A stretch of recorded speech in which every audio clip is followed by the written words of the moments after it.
जिस लड़की के लिए उसने अपनी असली पहचान छुपाई, वही लड़की उसे गरीब समझकर किसी और से शादी करने वाली थी। लेकिन उसे क्या पता था, जिस लड़के को वो सिर्फ टाइम पास समझ रही थी, वो असल में एक बड़े बिजनेस साम्राज्य का असली वारिस था। मैंने अपने सिंगल फादर और CEO होने की पहचान उससे छुपाई थी। मैं उससे सच्चा प्यार करता था और आज मैं उसे अपनी असली पहचान बताने वाला था। लेकिन तभी मैंने उसे और उसके दोस्तों को मेरे सामने फ्रेंच में बात करते हुए सुना।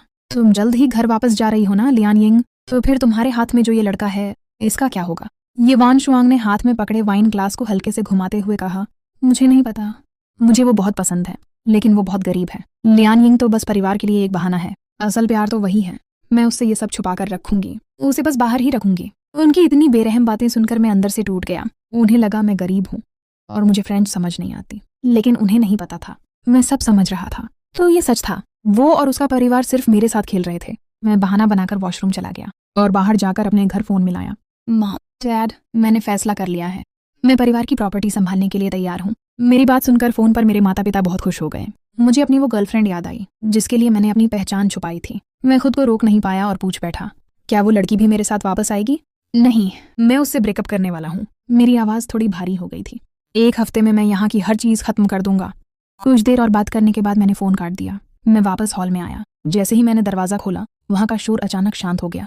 मैंने ज़्यादा ध्यान नहीं दिया और जाकर चुपचाप ये वान शुआंग के पास बैठ गया। उसने बातचीत से ध्यान हटाकर मेरी तरफ देखा। शिन्हे, इतना टाइम क्यों लग गया? मैं कुछ बोल पाता उससे पहले एक और आवाज़ आई। यहाँ कोई फ्रेंच समझने वाला तो है नहीं? उस आदमी ने फ्रेंच में पूछा। वान शुआंग सिस्टर, आप और जियांग यूबाई शादी कब कर रहे हो? ये सुनते ही मेरे हाथ में पकड़ा कप थोड़ा कस गया। ये वान शुआंग ने हमेशा की तरह शांत चेहरा बनाए रखा। उसने मेरी तरफ देखा, फिर फ्रेंच में जवाब दिया। फैमिली डे के आधे महीने बाद उसकी बात सुनते ही सबकी नजरें मुझ पर टिक गईं। एक लड़की ने हंसते हुए पूछा, अगर तुम जियांग यूबाई से शादी करोगी तो फिर गुशिने का क्या होगा? डिवोर्स? ये वान शुआंग ने सिर हिलाया, एक घूंट वाइन पी और धीरे से बोली, शादी तो बस परिवार को दिखाने के लिए है। जिस इंसान से मैं सच में प्यार करती हूँ वो सिर्फ गुशिन्हे है। उसकी ये बात सुनते ही सब जोर जोर से हंसने लगे। वान शुआंग सिस्टर, आप अभी भी इतनी प्योर लव वाली कैसे हो? तुम दोनों की पहचान में जमीन आसमान का फर्क है। क्या तुम सच में उससे प्यार करती हो? उसने मेरी तरफ देखा। उसकी आंखों में जो प्यार और नरमी थी उसे शब्दों में बयान करना मुश्किल था। उसने कुछ नहीं कहा, लेकिन उसकी आंखें ही सब जवाब दे चुकी थीं। बाकी लोग उसे ऐसे देख रहे थे जैसे वो सच में प्यार में पागल हो चुकी हो। लगता है कि वो सच में प्यार में पड़ गया था, लेकिन क्या उसे सच में फ्रेंड समझ नहीं आती? वो इंसान बस पूछ ही रहा था। कौन जानता था कि किसी और ने उसकी बात सुन ली होगी। वो जोर से हंस पड़ा। वो शिन्हे के घर की हालत खराब है तो उसके पास छोटी मोटी चीजें सीखने के पैसे कहाँ से आएंगे? टेंशन मत लो, उसे जरूर समझ नहीं आता होगा। उन लोगों की हंसी चारों तरफ गूंज रही थी, लेकिन किसी ने नोटिस नहीं किया। मेरी सांस थोड़ी भारी हो गई। वाइन ग्लास पकड़ने वाला हाथ सफेद पड़ चुका था। मैंने उन्हें कभी नहीं बताया, असल में मुझे फ्रेंच समझ आती है। आखिर मैं कोई गरीब लड़का नहीं हूँ जिसके पास पैसे ना हो, बल्कि दुनिया के सबसे अमीर परिवार का इकलौता बेटा हूँ। मैं और ये वान शुआंग पिछले 5 साल से साथ थे।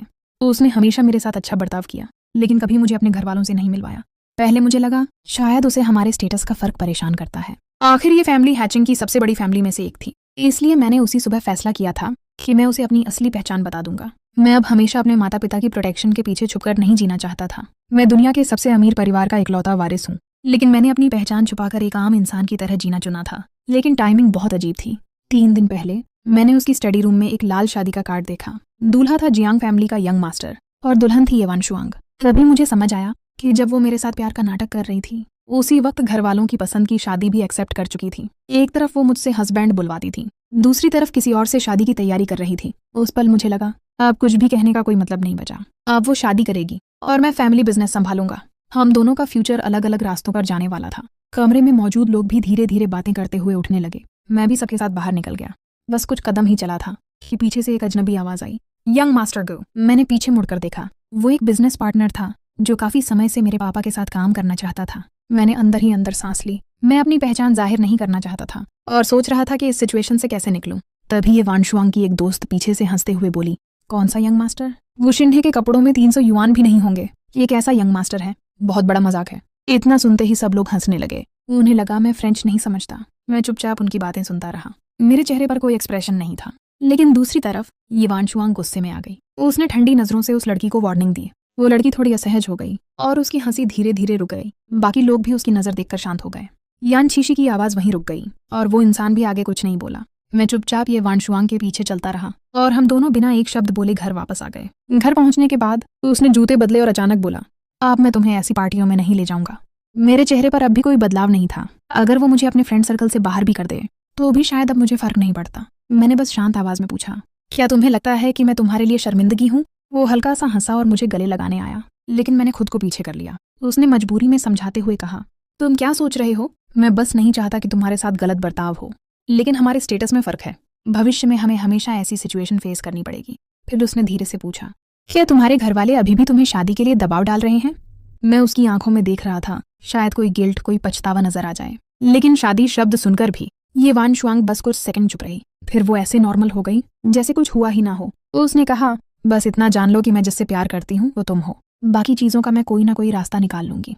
अगर मैं ध्यान से ना देखता तो शायद मुझे कभी एहसास ही नहीं होता कि उसके अंदर क्या चल रहा है। इतना कहकर ये वान शुआंग पहले बाथरूम में नहाने चली गई। मैं उसकी जाती हुई पीठ को देखता रहा। मैंने कुछ नहीं कहा, लेकिन मेरे दिमाग में बार बार यही बात घूम रही थी। जिसे वो सॉल्यूशन कह रही है, शायद उसका मतलब था घर वालों की बात मान लेना, एक को अपनाना और दूसरे को बाहर छुपा कर रखना। उसी वक्त बेडसाइड टेबल की तरफ से मैसेज आने की आवाज आई। वो ये वान शुआंग का फोन था। उसने कभी मुझसे अपना पासवर्ड नहीं छुपाया था। मैंने आसानी से उसका फोन खोला और मैसेज देखा। मैसेज जियांग युबाई का था।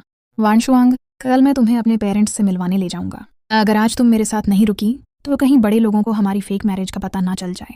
मुझे पता है तुम अपने बॉयफ्रेंड से प्यार करती हो, लेकिन कम से कम इन कुछ दिनों के लिए क्या तुम मुझे थोड़ा सम्मान नहीं दे सकती? शब्द बहुत विनम्र थे, लेकिन मैं उसकी असली मंशा समझ गया। शुरुआत में उसने सिर्फ दोनों फैमिली के लिए साथ रहने का बहाना बनाया था, लेकिन आगे चलकर वो इसी बहाने को इस्तेमाल करके धीरे धीरे उनके रिश्ते को और मजबूत करेगा। लेकिन अब इसका मुझसे कोई लेना देना नहीं था, क्योंकि मैं जा चुका था, कम से कम दिल से। ये सोचकर मैंने मैसेज को फिर से अनरीड कर दिया और फोन वापस वहीं रख दिया। थोड़ी देर बाद नहाकर निकली ये वान शुआंग ने फोन उठाया और मैसेज देखा। अगले ही पल उसने पछतावे भरी नजरों से मेरी तरफ देखा। शिन है, थोड़ा अचानक है, लेकिन मुझे वहां जाना पड़ेगा। मैं आज रात वापस नहीं आऊंगी, तुम अकेले आराम कर लेना। वो जल्दी में निकल गई और मुझे एहसास भी नहीं हुआ कि इस बार मैं उसे रोकने या शिकायत करने के लिए उसके पीछे नहीं गया। पहले मैं हमेशा उसे दरवाजे तक छोड़ने जाता था और नाराज होकर कहता था, थोड़ा और वक्त मेरे साथ बिताओ। लेकिन इस बार मैंने उसे रोकने की बिल्कुल कोशिश नहीं की। मैं बस चुपचाप उसकी जाती हुई पीठ को देखता रहा जब तक वो मेरी नजरों से दूर नहीं हो गई। टिंग! ये वान शुआंग के जाने के कुछ ही देर बाद मेरे फोन पर भी एक मैसेज आया। बस मेरी एक बात पर वान शुआंग तुरंत मेरे पास आ गई। कल हम दोनों फैमिली से मिलने वाले हैं। जब हमारी सच में शादी हो जाएगी तब तुम्हारी क्या जगह बचेगी? एक ऐसा प्रेमी जिसे दुनिया के सामने लाया भी नहीं जा सकता। ये मैसेज जियांग युबाई का था। उसके शब्द बहुत चुभने वाले थे, लेकिन उससे भी ज्यादा दर्द इस बात का था कि जिस हथियार से वो मुझे चोट पहुंचा रहा था वो उसे मेरी ही गर्लफ्रेंड ने उसके हाथ में दिया था। शायद ये वान शुआंग नहीं जानती थी कि अगर मुझे वो शादी का कार्ड ना भी मिलता तो भी उसकी शादी की बात ज्यादा दिनों तक मुझसे छुप नहीं पाती, क्योंकि जिस अगले दिन मुझे वो कार्ड मिला उसी दिन जियांग युबाई ने मुझे फ्रेंड रिक्वेस्ट भेज दी थी और तब से वो लगातार मुझे तरह तरह की तस्वीरें भेज रहा था। कुछ तस्वीरों में ये वान शुआंग उसके साथ ही, कुछ में दोनों शादी का वेन्यू देखने गए थे। एक के बाद एक तस्वीर उन्होंने मेरे दिल में बची उसकी सारी मोहब्बत खत्म कर दी। उस रात भी ये वान शुआंग घर वापस नहीं आई और इस बार मुझे इसकी बिल्कुल परवाह नहीं थी। अगली सुबह उठकर मैं सीधे कंपनी गया और रेजिग्नेशन दे दिया। उसी दिन मेरी नौकरी ऑफिशियली खत्म हो गई।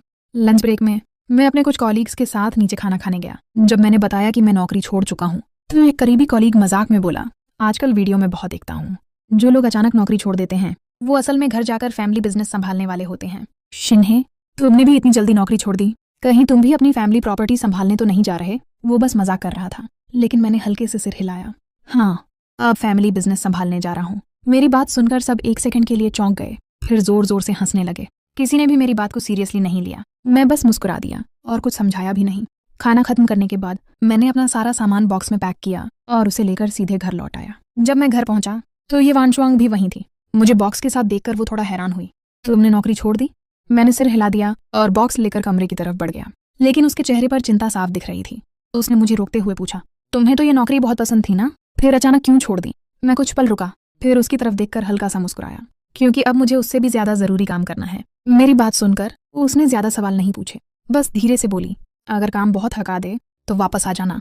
हर दिन तुम्हें इतना मेहनत करते देखकर मुझे सच में बुरा लगता है। शिन है, तुम्हें पता है ना, मैं तुम्हें संभाल सकती हूँ। मैंने सिर हिलाया और एक एक शब्द साफ बोलते हुए कहा, मैं किसी का सहारा बनकर जीने वाला इंसान नहीं हूँ। ये वान शुआंग तुरंत बोली, तुम सहारा कैसे हो सकते हो? लेकिन मैं अब उसकी बात सुनना नहीं चाहता था। मैंने उसे बीच में ही रोक दिया। आज तुम इतनी जल्दी वापस कैसे आ गए? मैं आज कंपनी नहीं गया, हाल ही में काम बहुत ज्यादा था, तुम्हारे साथ समय बिताने का मौका ही नहीं मिला, इसलिए सोचा आज पूरा दिन तुम्हारे साथ रहूं। ये कहकर उसने मेरी तरफ देखा भी नहीं, लेकिन फिर भी वो वही लड़की थी जिससे मैं 100 साल तक प्यार कर सकता था। बताओ क्या करना है? वेस्टर्न खाना खाना है या मूवी देखनी है? आज तुम जो भी चाहोगे, मैं तुम्हारे साथ रहूंगी। अगर मैंने ये बातें पहले सुनी होती तो शायद इस पल सच में पिघल जाता। आखिर मैं जानता था वो नाइट क्लब की वारिस है, हर दिन उसके पास ढेर सारा काम होता है। तो अगर वो अपना वक्त निकाल कर मेरे साथ रहना चाहती है, मेरी पसंद की चीजें करना चाहती है, तो कम से कम इससे ये तो साबित होता है कि उसके दिल में मेरी जगह बहुत बड़ी है। लेकिन अब उसे देखते ही मेरे मन में बस एक ही सवाल आता है, वो सच में काम में बिजी थी या फिर किसी और के साथ शादी की तैयारी में? आखिर वो ये सब कैसे कर पा रही थी? एक तरफ किसी और से शादी की तैयारी और दूसरी तरफ मुझे प्यार से मनाना। शायद इस रिश्ते में सिर्फ मैं ही सच में उससे प्यार करता था। लेकिन आखिर तक मैंने उससे उस झूठ के बारे में कुछ नहीं कहा। वैसे भी अब बस कुछ ही दिन बाकी थे, तो उसके बाद मैं खुद उसकी जिंदगी से हमेशा के लिए गायब हो जाता। मैंने सिर हिलाकर उसका प्रस्ताव ठुकरा दिया। फिर आखिर में कहा, चलो मेरे साथ स्टोर रूम साफ करने में मदद करो। विला में बहुत सारी बेकार चीजें पड़ी हैं, अब उन्हें रखने का कोई मतलब नहीं। ये वांशुआंग तुरंत मान गई। वो काफी देर तक मेरे साथ सफाई करती रही, लेकिन आखिर में मुझे एहसास हुआ जो चीजें मैं फेंक रहा था वो सब हमारी यादें थीं। कप से लेकर खाना खाने के बर्तन तक, कपड़ों से लेकर चप्पलों तक, हर चीज हमने साथ खरीदी थी। लेकिन मैंने बिना झिझक सब कुछ कूड़ेदान में फेंक दिया। उसके चेहरे की मुस्कान धीरे धीरे गायब होने लगी। जितनी ज्यादा चीजें मैं फेंकता गया उतना ही उसके चेहरे पर दर्द बढ़ता गया। आखिर में जब आखिरी चीज भी कूड़ेदान में गई तो उसके दिल की घबराहट छुप नहीं सकी। शिन है, क्या तुम्हें कुछ पता चल गया है? मैंने उसकी तरफ देखा और शांत आवाज में कहा, मुझे क्या पता होना चाहिए? तुम मुझसे क्या छुपा रही हो? वांशुआंग ने मेरी तरफ देखा, लेकिन उसकी आंखें कांप रही थीं। कुछ पल वो चुप रही। आखिर में उसने फिर भी सच नहीं बताया, बस मेरा हाथ पकड़कर बोली, शिन है, चाहे कुछ भी हो जाए बस इतना याद रखना, मैं तुमसे प्यार करती हूँ।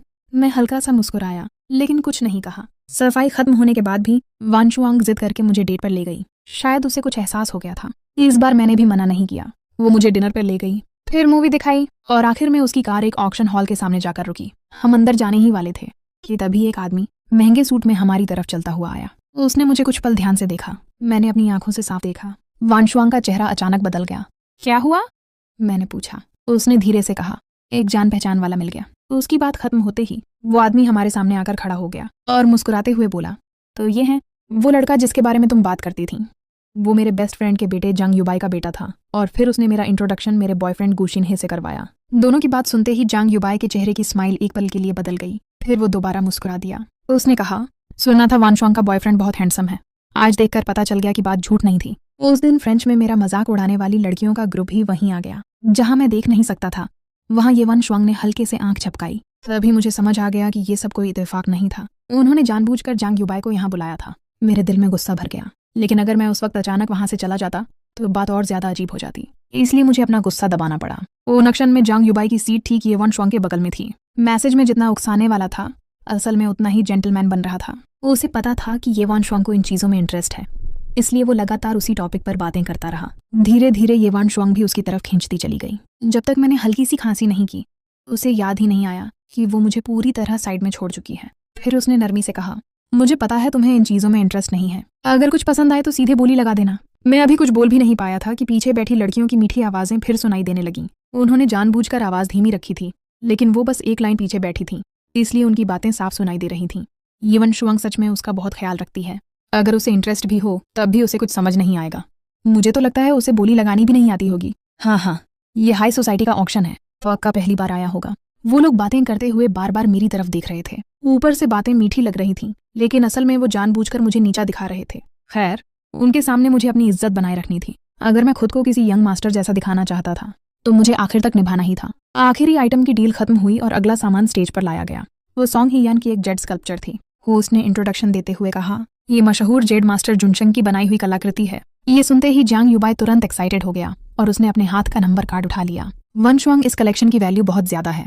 परसों ग्रैंडमा ये का बर्थडे भी है, तुम इसे उनके गिफ्ट के तौर पर खरीद सकती हो। जैसे ही मैंने मास्टर जुनशंग का नाम सुना, मैंने सिर उठाकर स्टेज पर रखी उस चीज को ध्यान से देखा। मैंने जैसे ही देखा मैंने अपनी नजरें हटा ली, लेकिन यह जंग युबाई के सिर पर जैसे ठंडा पानी डाल दिया गया हो। यह नकली है। जंग युबाई ने आत्मविश्वास से मेरी तरफ देखा।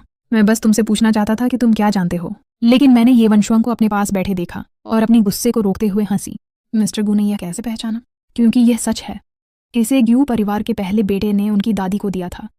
दुनिया में इसकी सिर्फ एक ही कॉपी है। ये सच में उनके घर में है। स्टेज पर जो है वो नकली है। मैं बस याद दिला रहा हूँ। लेकिन मेरी बात खत्म होते ही जंग युबाई अचानक हंस पड़ा। ये वांशुआंग के पीछे बैठे लोग भी हंसने लगे। अगर समझ नहीं आता तो दिखावा मत करो, बहुत शर्मिंदगी होती है। यह भी गू परिवार के पहले बेटे ने दिया है। क्या तुम अपने ही झूठ में खुद फंस जाओगे? ये वांशुआंग जोर से हंसा। आखिर में उसने ठंडे चेहरे से उन्हें रोक दिया और मेरी तरफ देखा। शिंगे, मुझे पता है तुमने हाल ही में कुछ किताबें पढ़ी हैं, लेकिन समझ किताबों से नहीं आती। युबाई बचपन से नीलामी में है। उसे जेड स्कल्पचर की ज्यादा समझ है। वह तुमसे बेहतर जानता है। उसने ज्यादा कुछ नहीं कहा, लेकिन उसका मतलब था कि मैं गलत हूँ। मैं बस मुस्कुरा दिया और कुछ नहीं बोला। आखिरकार जांग युबाई ने 100 मिलियन खर्च करके जेड स्कल्पचर खरीद लिया। जब वह कार्ड स्वाइप करने गया, मैं हंस पड़ा। मुझे नहीं पता था कि अगर मिसेस ये को पता चले कि उसने एक नकली जेड स्कल्पचर पर 100 मिलियन खर्च कर दिए हैं तो वह क्या सोचेंगी। मैंने उसे नहीं रोका, मुझे फर्क भी नहीं पड़ा। मैं बाथरूम चला गया और बस हाथ धोए। मैंने सोचा था कि मैंने बात साफ कर दी है। क्या तुम सच में तीसरा बनने की कोशिश कर रहे हो? उसकी आवाज़ तेज और कटु थी। मैंने उसे देखा। मिस्टर जांग, उम्मीद है तुम समझ जाओगे। मैं वह इंसान हूँ जो 5 साल से उसके साथ है। तीसरा शब्द मेरे लिए नहीं है। मैं जाने के लिए आगे बढ़ा, लेकिन उसने मुझे रोक लिया। वह ठंडे स्वर में बोला, हाँ, उसने तुमसे 5 साल शादी नहीं की। क्या तुमने कभी सोचा क्यों? मैं जांग परिवार का वारिस हूँ, वह ये ग्रुप का वारिस है। मैं उसके बराबर हूँ, लेकिन तुम क्या हो? तुम्हारे घर में जुआरी है, बीमार माँ है। ऐसी टूटी हुई फैमिली, तुम उसके लायक कैसे हो? मैं हल्का सा हंस पड़ा। अगर सच में मेरे पास वो सब होता तो क्या वह आदमी जिसे तुम उसका बॉयफ्रेंड कहते हो सिर्फ तुम्हारा होता? मैं दर्द में पीछे मुड़ा और जांग युबाई को देखा। मेरे दिल की चाह धीरे धीरे खत्म हो रही थी। तुम दोनों एक दूसरे के लिए सही हो। मैं तुम्हें शुभकामनाएं देता हूँ। और मैं वहां से चला गया। मेरा फोन बजा। माँ का कॉल था। शिंगे, जल्दी घर आओ, सब लोग तुम्हारा इंतजार कर रहे हैं। हमने तुम्हारे लिए बहुत सारे गिफ्ट तैयार किए हैं। तुम्हारे पापा ने विदेश में एक किला खरीदा है। तुम्हारी आंटी ने डायमंड वॉच ली है, कहते हैं इसे ब्रिटिश किंग पहनते थे। तुम्हारे चाचा ने एक शानदार कार तैयार की है। मैंने थक कर कहा, माँ, मैं वापस विरासत लेने जा रहा हूँ, परिवार खोने नहीं। जैसे ही मैंने कहा, पीछे से एक जानी पहचानी आवाज आई, विरासत? अगर आपको ये वीडियो पसंद आया हो तो लाइक जरूर करना। अगर इस वीडियो पर हम 1K लाइक्स पूरा कर लेते हैं तो इसका अगला पार्ट जल्दी आ जाएगा। कमेंट करके बताओ आपको स्टोरी कैसी लगी, और चैनल को सब्सक्राइब करना मत भूलना। ने अपनी अरबपति पहचान छुपाई सिर्फ सच्चा प्यार पाने के लिए, लेकिन जिस दिन वो अपनी असली पहचान बताने वाला था उसी दिन उसने अपनी गर्लफ्रेंड और उसकी फ्रेंड्स को फ्रेंच में बातें करते सुन लिया। जल्दी ही तुम घर वापस चली जाओगी लियन यिंग। इस गरीब बॉयफ्रेंड का क्या करोगी? ये वान शुआंग ने वाइन ग्लास घुमाते हुए हल्की मुस्कान के साथ कहा। मैं उससे प्यार तो करती हूँ, लेकिन वो बहुत गरीब है। लियन यिंग सिर्फ फैमिली के प्रेशर के लिए है। असल प्यार तो यही है। तो फिर उसे सच क्यों नहीं बताती? मैं उससे ये बात छुपा कर रखूंगी, बस वो मेरे पास ऐसे ही बना रहे, काफी है। सब हंसने लगे। उन्हें लगा उसे फ्रेंच समझ नहीं आती, लेकिन उन्हें क्या पता था, वो हर एक शब्द समझ चुका था। उसका दिल उसी पल ठंडा पड़ गया जब वो उसे सिर्फ एक खिलौना समझ रही थी। तब उसकी अमीर फैमिली उसे पहले ही अपनी होने वाली बहू मान चुकी थी। वॉशरूम जाने का बहाना बनाकर वो बाहर चला गया और घर फोन लगाया। सब तुम्हारा इंतजार कर रहे हैं, उसकी माँ ने खुशी से कहा। तुम्हारे डैड ने विदेश में तुम्हारे लिए एक किला खरीदा है। तुम्हारी आंटी ने डायमंड वॉच भेजी है जो कभी ब्रिटिश किंग पहन चुका था, और तुम्हारे अंकल ने लिमिटेड एडिशन लग्जरी कार तैयार रखी है। इतने सारे गिफ्ट सुनकर वो हल्का सा हंसा। मॉम, मैं घर फैमिली बिजनेस संभालने लौट रहा हूँ, उसे बर्बाद करने नहीं। इतना कहते ही पीछे से एक जानी पहचानी आवाज आई, कौन सी विरासत? उसका शरीर एक पल के लिए जम गया। उसने तुरंत कॉल काट दी और पीछे मुड़कर देखा। ये वान शुआंग उसे शक भरी नजरों से देख रही थी। कुछ देर चुप रहने के बाद वो मुस्कुराया। कुछ नहीं, पुराने कलीग्स पूछ रहे थे आगे क्या करूंगा, तो मजाक में बोल दिया कि घर जाकर फैमिली बिजनेस संभालूंगा। ये वान शुआंग हल्का सा भौहें सिकोड़कर उसे देखने लगी। उसे अंदर से लग रहा था कि कुछ तो गलत है। ओनक्शन हॉल में लौटने के बाद उसने अचानक एक के बाद एक महंगे ज्वेलरी पीस खरीदने शुरू कर दिए। हर कीमती गहना खरीदकर वो उसके हाथ में रखती गई। फ्यूचर में पैसों की टेंशन मत लेना, उसने मुस्कुराकर कहा। मैं तुम्हें पूरी जिंदगी सपोर्ट करूंगी। उसने चुपचाप अपने हाथ में पकड़े ज्वेलरी बॉक्स को देखा। आखिर में उसने सच फिर से छुपा लिया, क्योंकि उसे क्या पता था, उसकी अपनी प्राइवेट ज्वेलरी कलेक्शन की कीमत $1 बिलियन से भी ज्यादा थी। ओनक्शन खत्म हो चुका था और फैक्ट्री के लोग एक एक करके जाने लगे। मैं और ये वन शुआंग भी ज्यादा देर नहीं रुके। सब अपनी अपनी कार लेकर निकल गए। हमें भी बस घर वापस जाना था। लेकिन जैसे ही मैं कार में बैठा, गाड़ी अभी स्टार्ट भी नहीं हुई थी कि पैसेंजर साइड की विंडो पर जांग युबाई ने नॉक किया। विंडो धीरे धीरे नीचे हुई। उसके चेहरे पर जरा भी वैसा गुस्सा नहीं था जैसा बाथरूम में मेरे लिए था। वनशुआंग, मेरी कार खराब हो गई है, क्या तुम मुझे घर छोड़ दोगी? ये वनशुआंग पहले तो उसे डांटना चाहती थी और मना करने वाली थी, लेकिन तभी जांग युबाई फिर बोला, अंकल आंटी ने कहा था कि तुम मेरा ध्यान रखोगी, भूली तो नहीं ना? ये वनशुआंग कुछ सोचते हुए चुप हो गई। आखिर में उसने हल्का सा सिर हिला दिया। जांग युबाई के चेहरे पर तुरंत मुस्कान आ गई। फिर उसने मेरी तरफ और भी ठंडी नजरों से देखा। लेकिन मुझे चक्कर आ रहे हैं, मैं पीछे नहीं बैठ सकता, अब क्या करें? ये वनशुआंग ने मेरी तरफ देखा लेकिन कुछ नहीं कहा। मैंने पहले ही कार का दरवाज़ा खोल दिया था और खुद पीछे वाली सीट पर जाकर बैठ गया। सिर भारी था और पूरा शरीर अजीब लग रहा था। ये वनशुआंग अभी रिएक्ट भी नहीं कर पाई थी कि मैं पीछे बैठ चुका था। उसकी बातें गले में अटक गईं। शायद वो कहना चाहती थी कि ये सिर्फ एक सीट है, इतना मायने नहीं रखता। रियर व्यू मिरर से उसकी नज़र पीछे आई तो उसने देखा कि मैंने आंखें बंद कर ली थीं, जैसे आराम करने वाला हूँ। तभी जांग युबाई भी कार में बैठ गया। उसने मुझे पीछे आंखें बंद किए देखा और होठों पर हल्की स्माइल आ गई। गू शिनहे, अगर अभी वो तुम्हें पसंद करती है तो क्या हुआ? जो चीज़ मुझे चाहिए वो आखिर में मेरी ही होगी। उसका दिल जीतना बस वक्त की बात है। ये सोचकर उसका मूड और अच्छा हो गया। फिर उसने ये वन शुआंग की तरफ नरम नज़रों से देखा। मिस्टर गू शायद थक गए हैं, उन्हें थोड़ी देर आराम करने दीजिए। शायद ये वन शुआंग ने मेरे बारे में कुछ महसूस किया था। तो उसने जांग युबाई से कोई बात नहीं की, बस हल्के से सिर हिलाया और चुपचाप कार स्टार्ट कर दी। पता नहीं कब मुझे नींद आ गई। जब मेरी आंख खुली, कार ये परिवार की विला के गैरेज में रुक चुकी थी। जांग युबाई काफ़ी पहले उतर चुका था। ये वन शुआंग ने हल्के से मेरे चेहरे को छुआ और मुझे जगाया। तुम सो रहे थे, इसलिए जगाना नहीं चाहती थी। मैं अभी भी थोड़ा सुस्त था। मैंने सिर हिलाया, कार का दरवाज़ा खोला और बाहर निकल गया। मैं बिना रुके सीधे दरवाजे की तरफ चल पड़ा। जब तक ये वन शुआंग कार से उतरी, मैं दरवाजे तक पहुंच चुका था। वो जल्दी जल्दी मेरे पीछे आई और दरवाजे के सामने आकर रुक गई। उसके चेहरे पर गुस्सा था। जांग युबाई बस फैमिली फ्रेंड का बेटा है, गलत मत सोचो। फिर उसने अचानक मुझे किस कर लिया। ये वन शुआंग को लगा कि मैं अभी भी उससे नाराज़ हूँ। मैं खुद को हंसने से रोक नहीं पाया। सिर्फ फैमिली फ्रेंड का बेटा, सच में? ये वन शुआंग ने तुरंत मेरा हाथ पकड़ लिया। डियर, मैं सिर्फ तुमसे प्यार करती हूँ, तुम जानते हो ना। इतना कहकर वो मुझे किस करने के लिए आगे बढ़ी, लेकिन मैंने उसे धीरे से दूर कर दिया। उसके चेहरे का रंग बदल गया। मैं बिना कुछ बोले सीधे अंदर चला गया। मेरी तबीयत ठीक नहीं है, मैं पहले कमरे में जाकर आराम करूंगा। इतना कहकर मैंने सीधे दरवाजा लॉक कर दिया। मैंने पूरी तरह ये वन शुआंग के अंदर आने का मौका खत्म कर दिया। अगली सुबह रेस्टोरेंट में मैं और ये वन शुआंग साथ में नाश्ता कर रहे थे। मेरा फ़ोन एक तरफ रखा था, तभी अचानक अलार्म बज उठा। ये वही रिमाइंडर था जो मैंने काफ़ी समय पहले लगाया था, वो दिन जब मुझे अपने माता पिता के पास वापस जाना था। ये वन शुआंग ने भी स्क्रीन पर लिखी लाइन देख ली। मैं पहले उसे अपनी असली पहचान बताने वाला था, इसलिए मैंने उसे कहा था कि वो मेरे साथ घर चले और मेरे माता पिता से मिले। उसने उस वक्त हाँ भी कह दिया था। हम दोनों की नज़रें मिलीं। फिर उसने हल्की ऑकवर्ड स्माइल के साथ कहा, जिन्हें अचानक मुझे आज थोड़ा काम आ गया है। अगली बार मैं तुम्हारे साथ चलूंगी और मदर इन लॉ से भी मिल लूंगी, ओके? उसे लगा था कि मैं गुस्सा हो जाऊंगा, लेकिन मैंने बस शांत होकर सिर हिला दिया। ठीक है, वैसे भी आज मुझे भी कुछ काम है। ये वन शुआंग के जाने के कुछ देर बाद मैं भी बाहर निकल गया। मैं अपने दोस्तों से मिलने वाला था, इसलिए उनके लिए गिफ्ट्स लेने मॉल चला गया। जब हम मिलने वाली जगह पर पहुंचे, सबने अपने अपने पैकेट खोले। हर बॉक्स के अंदर नया लग्जरी ब्रांड प्रोडक्ट देखकर सब शॉक्ड रह गए।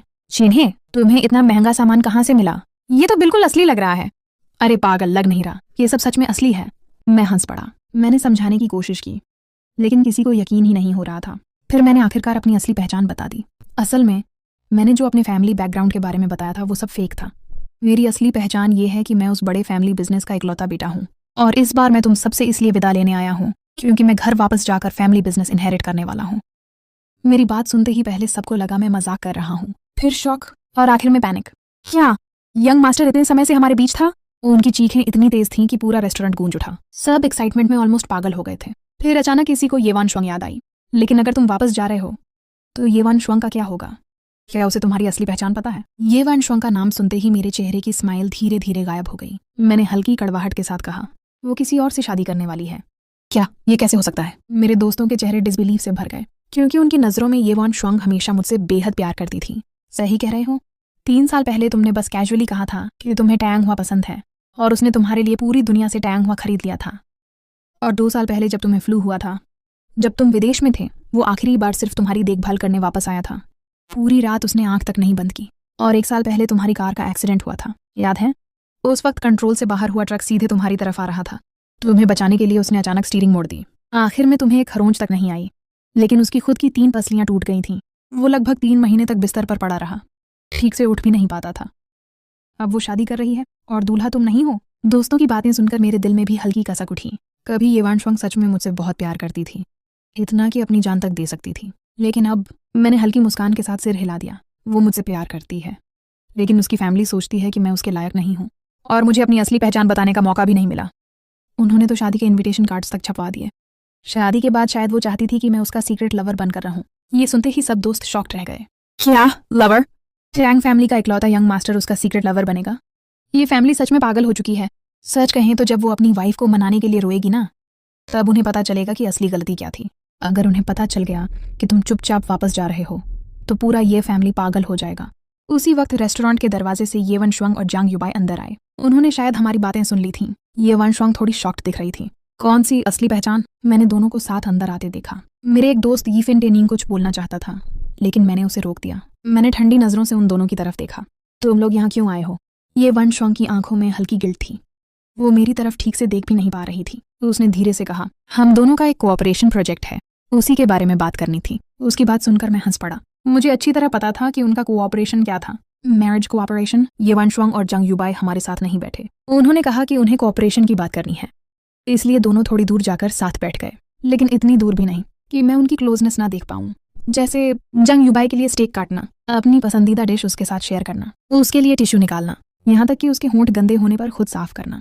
दोनों की हर हरकत बेहद इंटीमेट लग रही थी। मेरे दोस्त गुस्से से भर गए थे, लेकिन मैं अभी भी शांत था। खाना खत्म होने के बाद मैं वहां से निकल गया। ये वंशवांग ने कहा कि वो मुझे और जंग युबाई दोनों को घर छोड़ देगी। शायद पिछली बार की ऑकवर्ड राइड से उसने सबक सीख लिया था। इस बार उसने फैमिली ड्राइवर वाली लग्जरी कार निकाली, ताकि मुझे फिर पैसेंजर सीट छोड़कर पीछे ना बैठना पड़े। कार धीरे धीरे जंग फैमिली के घर की तरफ बढ़ रही थी। पूरा रास्ता शांत था, लेकिन किसी ने नहीं सोचा था कि अगले ही पल एक्सीडेंट होने वाला है। अचानक दूसरी तरफ से एक बेकाबू ट्रक तेज रफ्तार में हमारी तरफ आया। ड्राइवर घबराकर स्टीयरिंग संभालने की कोशिश कर रहा था। सब कुछ बस एक पल में होने वाला था।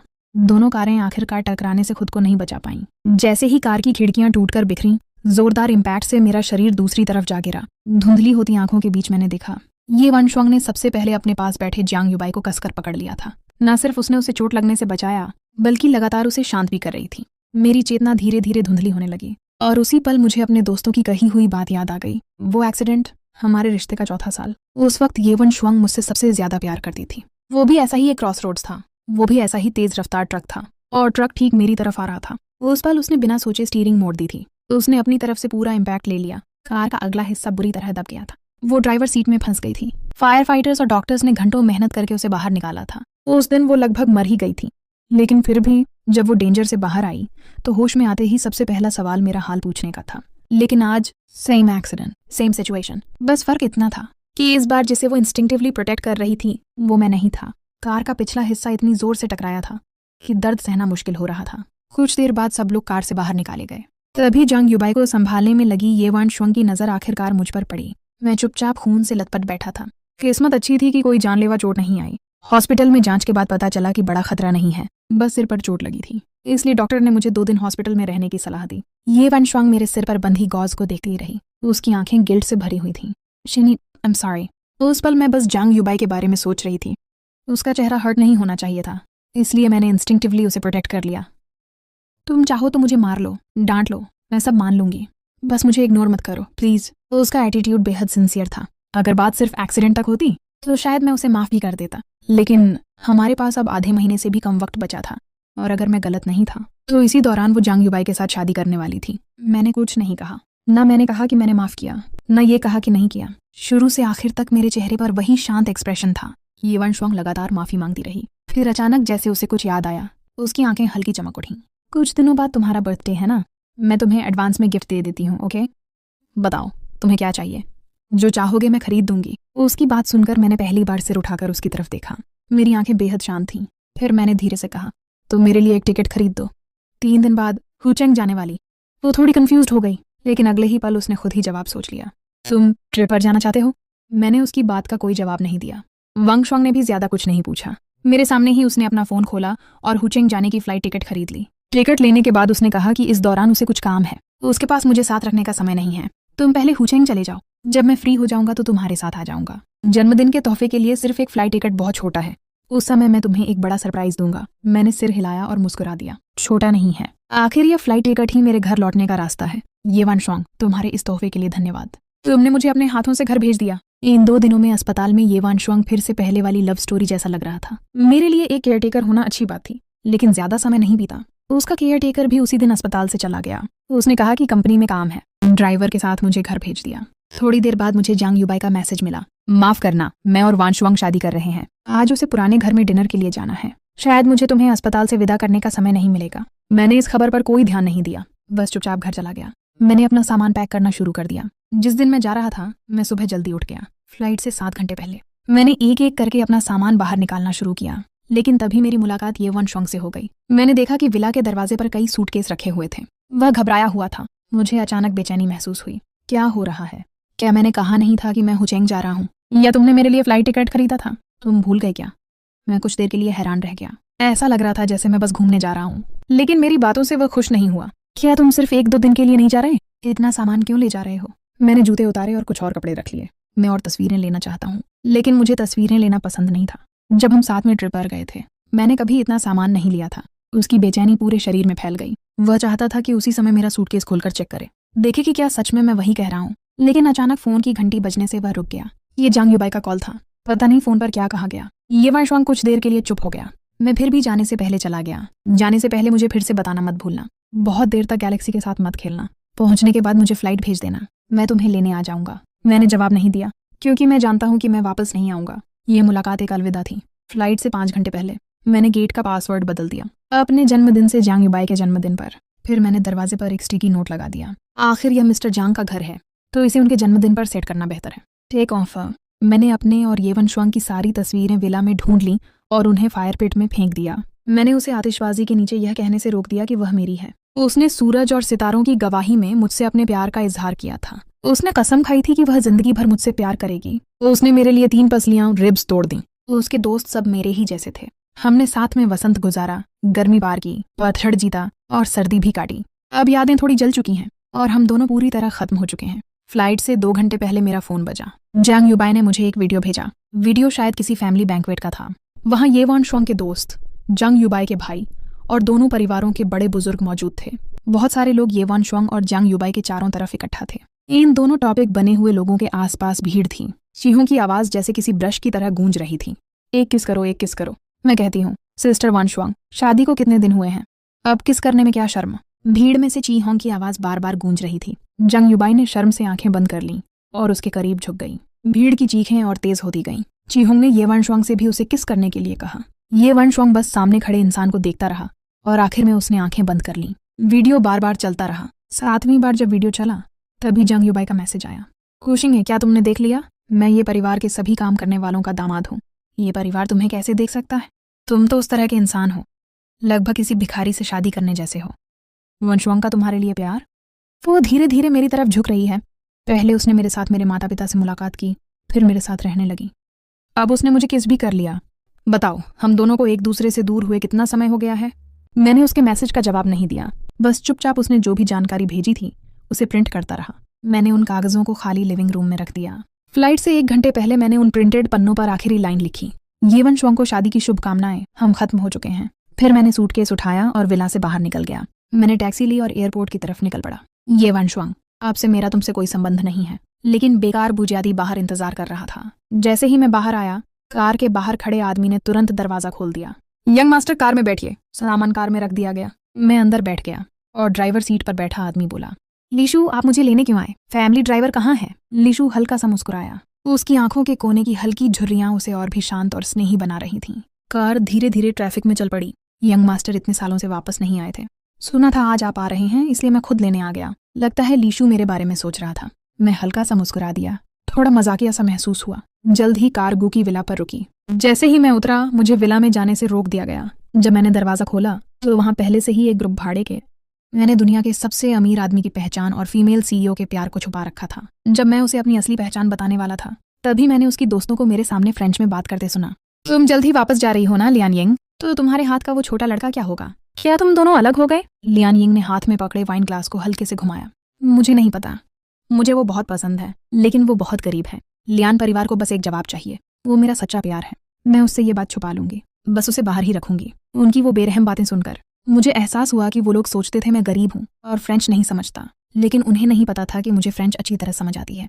कारगू परिवार की विला पर जाकर रुकी। मैं कार से उतरा और सीधे विला के अंदर चला गया। जैसे ही मैंने दरवाजा खोला, पहले से ही एक ग्रुप भाड़े के सैनिक दरवाजे पर खड़ा था। उन्होंने मेरा सामान उठाया। कुछ लोग सीढ़ियों के दोनों तरफ लाइन बनाकर खड़े हो गए। मुझे देखकर वो मुस्कुराए और बोले, यंग मास्टर वापस आ गए। बुजुर्ग मालिक और मैडम इस समारोह को बहुत महत्व देते हैं। जैसे ही उन्हें पता चला कि यंग मास्टर लौट रहे हैं, उन्होंने रातों रात स्वागत समारोह तैयार करवाया। अब सब लोग लिविंग रूम में आपका इंतजार कर रहे हैं। मैंने सिर हिलाया। हालांकि ये सब थोड़ा बढ़ा चढ़ाकर था, लेकिन मैंने कुछ नहीं कहा। मैं सीधे लिविंग रूम में चला गया। पूरा लिविंग रूम लोगों से भरा हुआ था। मेरे माता पिता, चाचा और चाची सब मौजूद थे। मैंने एक एक करके सबको नमस्ते कहा और जाकर अपने माता पिता के पास बैठ गया। उनके बेफिक्र चेहरों को देखकर मेरे अंदर की शांति अचानक टूट गई। दिल में बहुत दर्द हो रहा था। बचपन से ही घर के सभी बड़ों ने मुझे बहुत प्यार से पाला था। मैंने कभी कोई तकलीफ नहीं देखी। फिर मैं अपनी पहचान छुपाकर हाईचेंग गया, जहां मेरी मुलाकात ये वन शुआंग से हुई। हमने 5 साल तक डेट किया। मैंने उसे अपना पूरा दिल दे दिया था। उस समय मैं सच में उसके साथ पूरी जिंदगी बिताना चाहता था। मुझे लगता था कि एक दिन हम दोनों ही एक दूसरे की दुनिया बन जाएंगे। लेकिन अफसोस आखिर में मैं लगभग उसका पाला हुआ खिलौना बनकर रह गया और मुझे इसका एहसास तक नहीं हुआ। मैंने जो कुछ भी किया सब एक कुत्ते जैसी वफादारी में किया। मेरी माँ ने मेरी हालत देखी और धीरे से मेरे कंधे पर हाथ रखा। जो बीत गया वो खत्म हो गया। सबसे बड़ा डर गलती करने का नहीं बल्कि उसी में फंसे रहने का होता है। जरूरत पड़ी तो हम फिर से शुरुआत करेंगे। हमारे पास सबसे ज्यादा कमी सहनशीलता की नहीं बल्कि खुद को संभालने की होती है। माता पिता की बातें सुनकर मेरा दिल थोड़ा हल्का हुआ। ये देखकर बाकी लोगों ने भी जल्दी से बात बदल दी। वांग जियांग पहले से ही एक बड़ा तोहफा तैयार करके लाया था। पहली नजर में ही मुझे समझ आ गया कि माँ ने फोन पर जो कहा था वो बिल्कुल भी बढ़ा चढ़ाकर नहीं था। असलियत तो उससे भी ज्यादा थी। कमरे की चाबियों से लेकर बाद में लंबी चाबियों की एक पूरी लाइन रख दी गई। सबसे ज्यादा ध्यान खींचने वाली चीज थी बीच में एक हीरे की घड़ी रखी गई थी। वो सुनहरे हीरों से बनी हुई थी। उसका हर हीरा बेहद बड़ा था। हर तरफ से साफ दिख रहा था कि ये घड़ी कितनी खास और महंगी है। लेकिन फिर भी उन्हें लगा कि ये सब काफी नहीं है। उन्होंने मेरे सामने पूरी टेबल भरकर चीजें रख दी मानो तभी वो संतुष्ट होंगे। जब मेरे पास मना करने के अलावा कोई रास्ता नहीं बचा तभी अचानक आंटी ने टेबल पर हाथ मारा। मेरी आंखें चमक से चौंधिया गईं। क्या शिन्हे का अभी ब्रेकअप नहीं हुआ? वैसे भी मेरी एक दोस्त की बेटी है जो हाल ही में विदेश से वापस चीन लौटी है। मेरी दोस्त काफी समय से उसके बॉयफ्रेंड की चिंता कर रही थी। क्यों ना तुम दोनों मिल लो, कम से कम दोस्त तो बन ही सकते हो। मैं जल्दी से बोल पड़ा कि इसकी जरूरत नहीं है, लेकिन आंटी ने मेरी एक ना सुनी। उन्होंने तुरंत अपना फोन निकाला और उसका कॉन्टैक्ट मेरे सामने भेज दिया। मैं उस लड़की को विदेश जाने से पहले मिल चुकी हूँ। वो बहुत सुंदर है। दोस्ती करोगे तो भी अच्छा रहेगा। अगर किस्मत हुई तो आगे की बात भी हो सकती है। आखिर में मुझे आंटी की बात माननी पड़ी। लेकिन मैंने कभी सोचा भी नहीं था कि जैसे ही मैंने उस कॉन्टैक्ट पर क्लिक किया मुझे पता चला कि वो लड़की पहले से ही मेरी फ्रेंड लिस्ट में थी। मैंने अंदर जाकर प्रोफाइल देखी, कोई सेव नाम नहीं था। मेरा दिमाग पूरी तरह खाली हो गया। मैं काफी देर तक सोचता रहा लेकिन मुझे याद ही नहीं आया कि मैंने उसे कब ऐड किया था। मैंने ज्यादा नहीं सोचा, अंधेरे में ही फोन की स्क्रीन बंद कर दी। वैसे भी सारे जवाब उससे मिलने के बाद खुद मिल जाएंगे। जब मैं किसी नए इंसान से मिलने की तैयारी कर रहा था उसी समय दूसरी तरफ ये वांशुआंग आखिरकार घर वापस लौटी। आसमान पूरी तरह अंधेरा था। विला में एक भी लाइट नहीं जल रही थी। उसने दरवाजे पर लगा नोटिस नहीं देखा और हमेशा की तरह पासवर्ड डाल दिया। वो दरवाजा खोलने ही वाली थी लेकिन अंदर जाने पर भी दरवाजा नहीं खुला। वो थोड़ा हैरान हो गई। तभी उसकी नजर दरवाजे पर लगे नोट पर पड़ी। आखिर ये मिस्टर जियांग का घर है। पासवर्ड अभी भी उनका जन्मदिन ही रखा गया है। मिस्टर जियांग, जियांग यूबाई, ये नाम अचानक उसके दिमाग में गूंज उठा। क्या उसे कुछ पता चल गया? लेकिन वो तो जियांग यूबाई से सिर्फ एक बार मिली थी। कोई और उसे ये बात बता भी नहीं सकता था।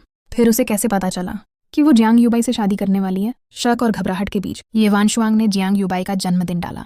तुरंत विला का दरवाजा खुल गया। लाइट्स जल उठी लेकिन पूरा विला खाली था। तो उसने आदतन धीरे से पुकारा, शिंग है। तो उसकी आवाज पूरे विला में गूंजती रही लेकिन किसी ने जवाब नहीं दिया। तभी उसे अचानक याद आया, कुछ दिन पहले मैं हुचेंग गया था। मैं बहुत कम समय के लिए उसे अकेला छोड़ता था। ज्यादातर समय मैं हमेशा घर पर उसका इंतजार करता रहता था। जब से हम साथ रहने लगे थे इस बार को छोड़कर हर बार जब वो घर लौटती थी मैं पहले से घर पर उसका इंतजार कर रहा होता था। अब सोचने पर ये वांशुआंग अचानक चुप हो गई। उसे अचानक बेचैनी महसूस होने लगी। दिल के अंदर अचानक एक खालीपन सा छा गया। क्या वो सच में चला गया? लेकिन अगले ही पल उसने इस ख्याल को अपने दिमाग से निकाल दिया। ऐसा कैसे हो सकता है? गुशिन है मुझसे इतना प्यार करता है। शायद बस इन दिनों वो उसके साथ कम समय बिता रही थी, इसीलिए वो ज्यादा सोचने लगी थी। हालांकि उसे अब भी उसके और जियांग यूबाई के रिश्ते पर शक था, लेकिन उसे पूरा भरोसा था कि आखिर में वो हमेशा उसकी तरफ वापस लौटेगा।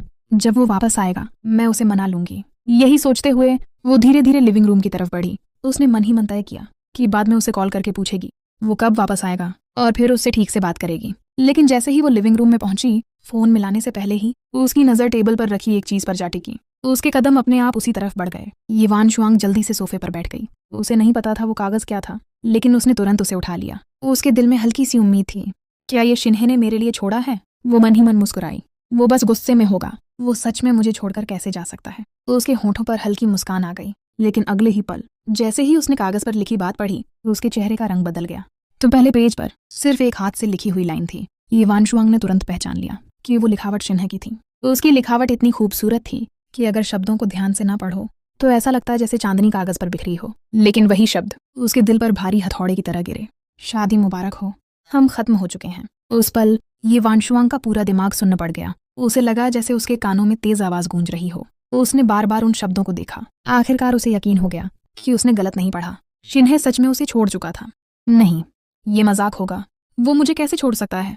उसके हाथ अनजाने में उस कागज को मोड़ने लगे, मानो वो उन शब्दों को मिटा देना चाहती हो। लेकिन उसी हरकत में दूसरा पन्ना नीचे गिर पड़ा। उस पर प्रिंट की हुई चैट रिकॉर्ड्स थीं। ये वांशुआंग की सांस रुक गई। शुरुआत उसी दिन से थी जिस दिन फ्रेंड रिक्वेस्ट आई थी। वो सामने वाले का नाम नहीं देख पाई, लेकिन प्रोफाइल फोटो देखकर उसने तुरंत पहचान लिया, क्योंकि वो इंसान उसकी फ्रेंड लिस्ट में भी था। जियांग यूबाई। पहला मैसेज आधा महीना पहले भेजा गया था। सुना है तुम वो छोटे से लड़के हो जिसे वानशुआंग बाहर छुपा कर रखती है। मैं अपना परिचय दे देता हूँ। जब मेरी और वानशुआंग की शादी होगी तो तुम्हें विला से निकाल दिया जाएगा। बस मेरे एक शब्द की देर है। वानशुआंग हमेशा मेरी तरफ ही रहेगी, या फिर मेरे पास आ जाओ। कल हम दोनों अपने माता पिता से मिलने वाले हैं। जब हमारी सच में शादी हो जाएगी तब तुम्हारे जैसे इंसान की क्या औकात रहेगी। एक ऐसा छोटा सा लड़का जिसे दुनिया के सामने दिखाया भी नहीं जा सकता। तुम्हें क्या लगता है वो तुमसे प्यार करती है? अब वो मुझे किस कर चुकी है। हम दोनों कब के एक ही बिस्तर पर सो चुके हैं। बीच बीच में कुछ तस्वीरें और वीडियो भी थे। कुछ उनकी वेडिंग फोटो थी, कुछ तस्वीरें थीं जहां दोनों साथ में डायमंड रिंग चुन रहे थे, कुछ में वो शादी की जगह तय कर रहे थे। लेकिन उन सब में सबसे ज्यादा चुभने वाला था वो वीडियो। वो शायद पूरी रिकॉर्डिंग में सबसे खास हिस्सा था जिसे जियांग युबाई चाहता था कि वो जरूर देखे। वीडियो में दोनों परिवारों और दोस्तों के सामने वो और जियांग युबाई एक दूसरे को गले लगाकर गहरा प्यार जता रहे थे। उस पल ये वानशुआंग का दिमाग पूरी तरह टूट गया। दिल में एक अजीब सी बेतुकी पीड़ा भर गई। उसका चेहरा बिल्कुल सफेद पड़ चुका था, लेकिन वो अब भी धीरे धीरे बड़बड़ा रही थी। मैं विश्वास नहीं करती। वो अचानक उठी और ऊपर बेडरूम की तरफ भागी, लेकिन उसके पैर सुन्न हो चुके थे। सीढ़ियां चढ़ते वक्त उसका कदम फिसल गया। एक तेज आवाज हुई और वो सीढ़ियों से नीचे गिर पड़ी। दर्द ने उसकी थोड़ी समझ वापस लौटा दी। उसने दांत भींचे, रेलिंग पकड़कर खुद को फिर से उठाया और दोबारा ऊपर चढ़ने लगी। शायद इस बार वो धीरे चल रही थी, इसलिए कुछ नहीं हुआ। वो आखिरकार बेडरूम तक पहुंच गई, लेकिन अंदर जाकर उसने देखा कमरे में सिर्फ उसका सामान बचा था। मेरी हर चीज गायब थी। हम दोनों से जुड़ी हर याद, हर चीज, सब कुछ हटाया जा चुका था। यहाँ तक कि बेड के दोनों तरफ रखी हमारी तस्वीरें भी गायब थीं। अब वहाँ सिर्फ खाली फोटो फ्रेम पड़े थे। उसी पल ये वानशुआंग को कुछ समझ आ गया। उसकी आंखों की रोशनी फिर कांप उठी। उसने तुरंत अलमारी खोली, फिर दराजें खोली, लेकिन मेरा सामान निकालने के बाद हर जगह सिर्फ खालीपन बचा था। बेडरूम, बाथरूम, स्टडी रूम, उसने पूरे विला में हर जगह तलाश किया, हर वो कोना जहाँ हमारी यादें रखी थीं, लेकिन उसे मेरी कोई भी चीज नहीं मिली। तभी उसे अचानक याद आया, कुछ समय पहले मैंने कहा था कि मैं घर साफ करने वाला हूँ, और फिर मैंने हमारी सारी प्यार भरी यादों को फेंक दिया था। अब उसे आखिर समझ आया कि मैंने ऐसा क्यों किया था, क्योंकि मैं सच में गुस्से में था। मैं उसके लिए एक भी याद छोड़कर नहीं गया। उसके दिल की बेचैनी अब धीरे धीरे हकीकत बनती जा रही थी, लेकिन फिर भी वो इस बात पर यकीन नहीं कर पा रही थी। 5 साल, हमने पूरे 5 साल साथ बिताए थे। वो उससे इतना प्यार करता था, फिर वो इतना बेरहम कैसे हो सकता है? कैसे वो उसे अकेला छोड़ सकता है? वो अपनी आंखों के सामने दिख रही चीजों पर विश्वास नहीं कर पा रही थी। अब उसके पास सिर्फ एक ही रास्ता बचा था, मुझसे सीधे पूछना। उसे अब तक ये भी नहीं पता था कि उसने आखिर क्या गलती की थी। वो वापस लिविंग रूम में आई। उसके हाथ में फोन था। फोन काफी देर तक बजता रहा। बहुत देर बाद आखिर दूसरी तरफ से कॉल उठाई गई। शायद देर रात होने की वजह से उसे नींद से जगाया गया था। उसे अभी तक ठीक से समझ नहीं आया था कि किसका फोन है। उसकी आवाज में अभी भी अधूरी नींद की थकान थी। कौन? शिन है, मैं हूँ। ये वानशुआंग की आवाज थोड़ी कांप रही थी। उसे बोलने में मुश्किल हो रही थी, मानो उसे डर हो कि मैं इस कॉल को परेशान करने वाला समझकर काट दूंगा। तुम कहाँ हो? मैं तुमसे मिलना चाहती हूँ। और हमारी तस्वीरें? जैसे ही उसने ये कहा, मेरी पूरी नींद उड़ गई। मैंने फोन उठाकर स्क्रीन देखी। स्क्रीन पर उसका नाम देखकर मैंने हल्की सी सांस छोड़ी। भूल गया था, मैंने अभी तक उसका नंबर ब्लॉक नहीं किया। कुछ पल की चुप्पी के बाद ये वानशुआंग ने फिर धीरे से मेरा नाम पुकारा। उस आवाज में हल्की सी शिकायत थी, लेकिन मैं सिर्फ शांत स्वर में बोला, अब तो आपकी शादी होने वाली है मिस ये। जो करना था वो करना ही पड़ा। जहाँ तक उन तस्वीरों की बात है, मैंने सोचा जब मिस्टर जियांग इस विला में रहने आएंगे तो उन चीजों को देखकर आपको असहज लगेगा, इसलिए मैंने सब जला दिया। और मिलने की बात, मुझे आपसे मिलने की जरूरत नहीं है। आप किसी और से शादी करने जा रही हैं, तो फिर अपने एक्स बॉयफ्रेंड से मिलने का क्या मतलब? मेरी बात सुनते ही ये वानशुआंग को लगा मानो उसका दिल खून रो रहा हो, लेकिन उससे भी ज्यादा दर्द उसे इस बात से हुआ कि मैं उससे मिलने तक को तैयार नहीं था। शिन है, मैंने ब्रेकअप के लिए हामी नहीं भरी। मैं और जियांग युबाई वैसे नहीं हैं जैसा तुम सोच रहे हो। जिस इंसान से मैं प्यार करती हूँ वो सिर्फ तुम हो। तुम मुझे ऐसे कैसे छोड़ सकते हो? आखिरी शब्दों तक पहुंचते पहुंचते उसकी आवाज टूटने लगी। ऐसा लग रहा था जैसे वो रोने वाली हो। मैं कुछ देर तक चुप रहा। मैंने बहुत कम बार उसे रोते देखा था। 5 साल के रिश्ते में मैंने उसे सिर्फ एक बार रोते देखा था, और वो आज नहीं था। वो उस दिन था जब हमारा कार एक्सीडेंट हुआ था। उस हादसे में उसे मुझसे ज्यादा चोट लगी थी, लेकिन होश में आने के बाद जब उसने मेरे शरीर के घाव देखे तो वो खुद रो पड़ी थी। उस समय उसके अंदर बिजनेस वर्ल्ड वाली ठंडी और फैसले लेने वाली सीईओ बिल्कुल नहीं दिख रही थी। अगर उस वक्त कोई उसका बिजनेस पार्टनर उसे देख लेता तो शायद यकीन ही नहीं कर पाता। और आज ये दूसरी बार था जब मैंने उसे इस तरह टूटते हुए सुना। मैंने कभी भी ये वानशुआंग के प्यार को झूठा नहीं माना, लेकिन शायद इसी वजह से, क्योंकि मैंने उसका प्यार महसूस किया था, मैं और ज्यादा साफ समझ पाया। जब उसने अपने परिवार की वजह से जियांग युबाई से शादी करने के लिए हामी भरी, तभी उसके दिल में बदलाव शुरू हो चुका था। हो सकता है वो अब भी मुझसे प्यार करती हो, लेकिन अब मैं उसका इकलौता प्यार नहीं रहा था, और इसी वजह से मैं वो पहला इंसान बन गया जिसे जरूरत पड़ने पर छोड़ा जा सकता था। चाहे वो मुझे चुपचाप बाहर रखे गए प्रेमी की तरह रखना चाहती हो, या फिर बाद में जब कार एक्सीडेंट हुआ था तब भी उसने सबसे पहले जियांग युबाई को बचाने के बारे में सोचा था। उस पल से ही मैं उसकी पहली पसंद नहीं रहा था, इसलिए भले ही इस वक्त मैं उसकी टूटी हुई आवाज़ सुन रहा था, वो उसका दुख महसूस कर पा रहा था, फिर भी मेरा दिल पूरी तरह बिखर चुका था। मैंने शांत आवाज़ में कहा, ये वांशुआंग, हम सिर्फ ब्रेकअप कर रहे हैं। ब्रेकअप के लिए दोनों लोगों की मंजूरी ज़रूरी नहीं होती, और अगर बात किसी को छोड़ने की है तो सबसे पहले हमारे रिश्ते को तुमने ही छोड़ा था। अब तुम कैसे कह सकती हो कि मैं तुम्हें छोड़ रहा हूँ? और अब जब सब साफ हो चुका है तो कृपया इसे समझो, हमारा रिश्ता खत्म हो चुका है। अब मेरी जिंदगी में दोबारा मत आना। मैं जितना बोलता गया उतना ही ये वांशुआंग का दिल टूटता गया। उसकी आंखें पूरी तरह लाल हो चुकी थीं। वो कांपती आवाज़ में बस मेरा नाम पुकारती रही, शेन है। लेकिन अगले ही पल फोन से सिर्फ कॉल कटने की आवाज़ आई। उसने जल्दी से दोबारा कॉल करने की कोशिश की, लेकिन तभी उसे पता चला उसे ब्लॉक कर दिया गया था। ये वांशुआंग ने घबराकर मेरे दूसरे कॉन्टैक्ट्स पर मैसेज भेजे, लेकिन हर जगह सिर्फ लाल रंग का एरर मैसेज दिखाई दिया। वो धीरे से सोफे पर गिर गई। उसकी नज़र फिर उस कागज़ पर पड़ी। वो लंबे समय तक उसे घूरती रही। दुख और गुस्सा उसके पूरे शरीर में भर चुका था। उसने अचानक सारे कागज़ टेबल से नीचे फेंक दिए। पन्ने हवा में बिखर गए और आखिर में ज़मीन पर गिर पड़े। सोफे के पास दीवार से टिके हुए वो धीरे धीरे दांत भींचने लगी। जियांग यूबाई, सब कुछ उसी की वजह से हुआ है।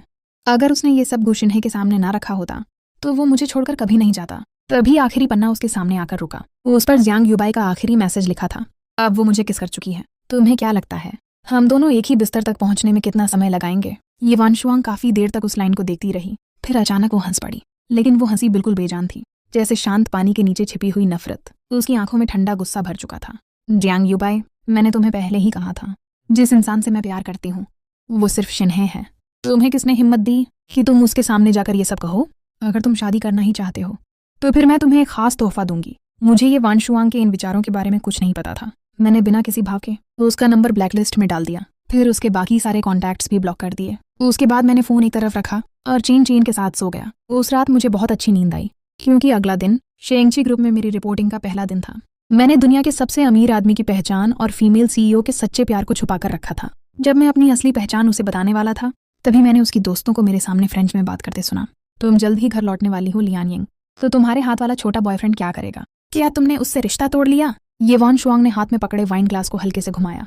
मुझे नहीं पता, मैं उसे बहुत पसंद करती हूँ, लेकिन वो बहुत गरीब है, उसे अपनाना आसान नहीं। लियान यिंग तो बस अपने परिवार को एक जवाब दे रही है। उसका असली प्यार कोई और है। वो उससे ये बात छुपाए रखेगी और उसे बाहर ही रखेगी। उनकी बातें बेहद बेरहम थीं। उन्हें बस इतना लगता था कि मेरा परिवार गरीब है और मुझे फ्रेंच समझ नहीं आती, लेकिन मैंने उन्हें कभी नहीं बताया कि मैं असल में फ्रेंच समझता हूँ। एयरबोर्न कंपनी के सीईओ के रूप में मैं हमेशा मेहनत करके यहाँ तक पहुँचा हूँ। कम से कम नौकरी के पहले दिन मैं खुद को दूसरों की बातों का मजाक नहीं बनने दूंगा। शेंगची ग्रुप गू परिवार का पुराना बिजनेस था, जिसकी सैकड़ों सालों की हिस्ट्री थी। उसका प्रभाव हर जगह फैला हुआ था।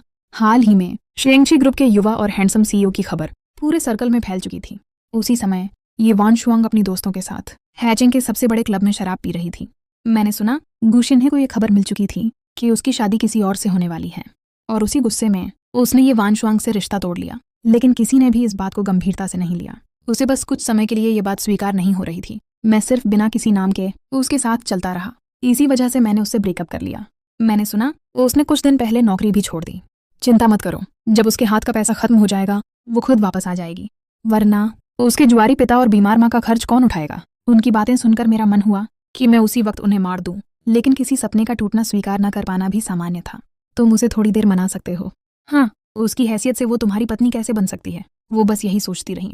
उसे अपने साथ ऐसे ही रखना, यही उसकी पूरी जिंदगी थी, जिसके बारे में वो पहले सोचने की भी हिम्मत नहीं करती थी। उनकी ताने मारती आवाजें मेरे कानों में गूंजती रहीं। मैं खुद को रोक नहीं पाया और लंबे समय से शराब पी रही ये वांशुआंग की तरफ देखने लगा।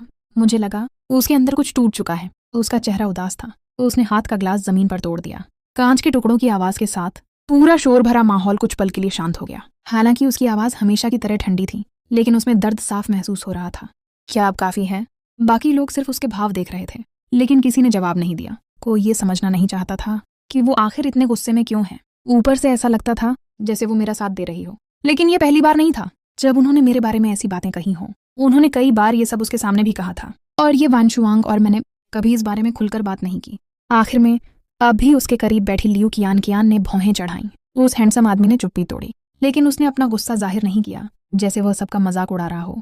वह 2 बार हल्का सा हंसा। उसकी आंखों में मजाक साफ दिख रहा था। क्या हुआ? क्या वांशुआंग जी का मूड खराब है? हम जानते हैं कि तुम उसकी परवाह करती हो। फिक्र मत करो, वो तुम्हें सच में कैसे छोड़ सकती है? इतना बड़ा पैसा कमाने वाला लड़का।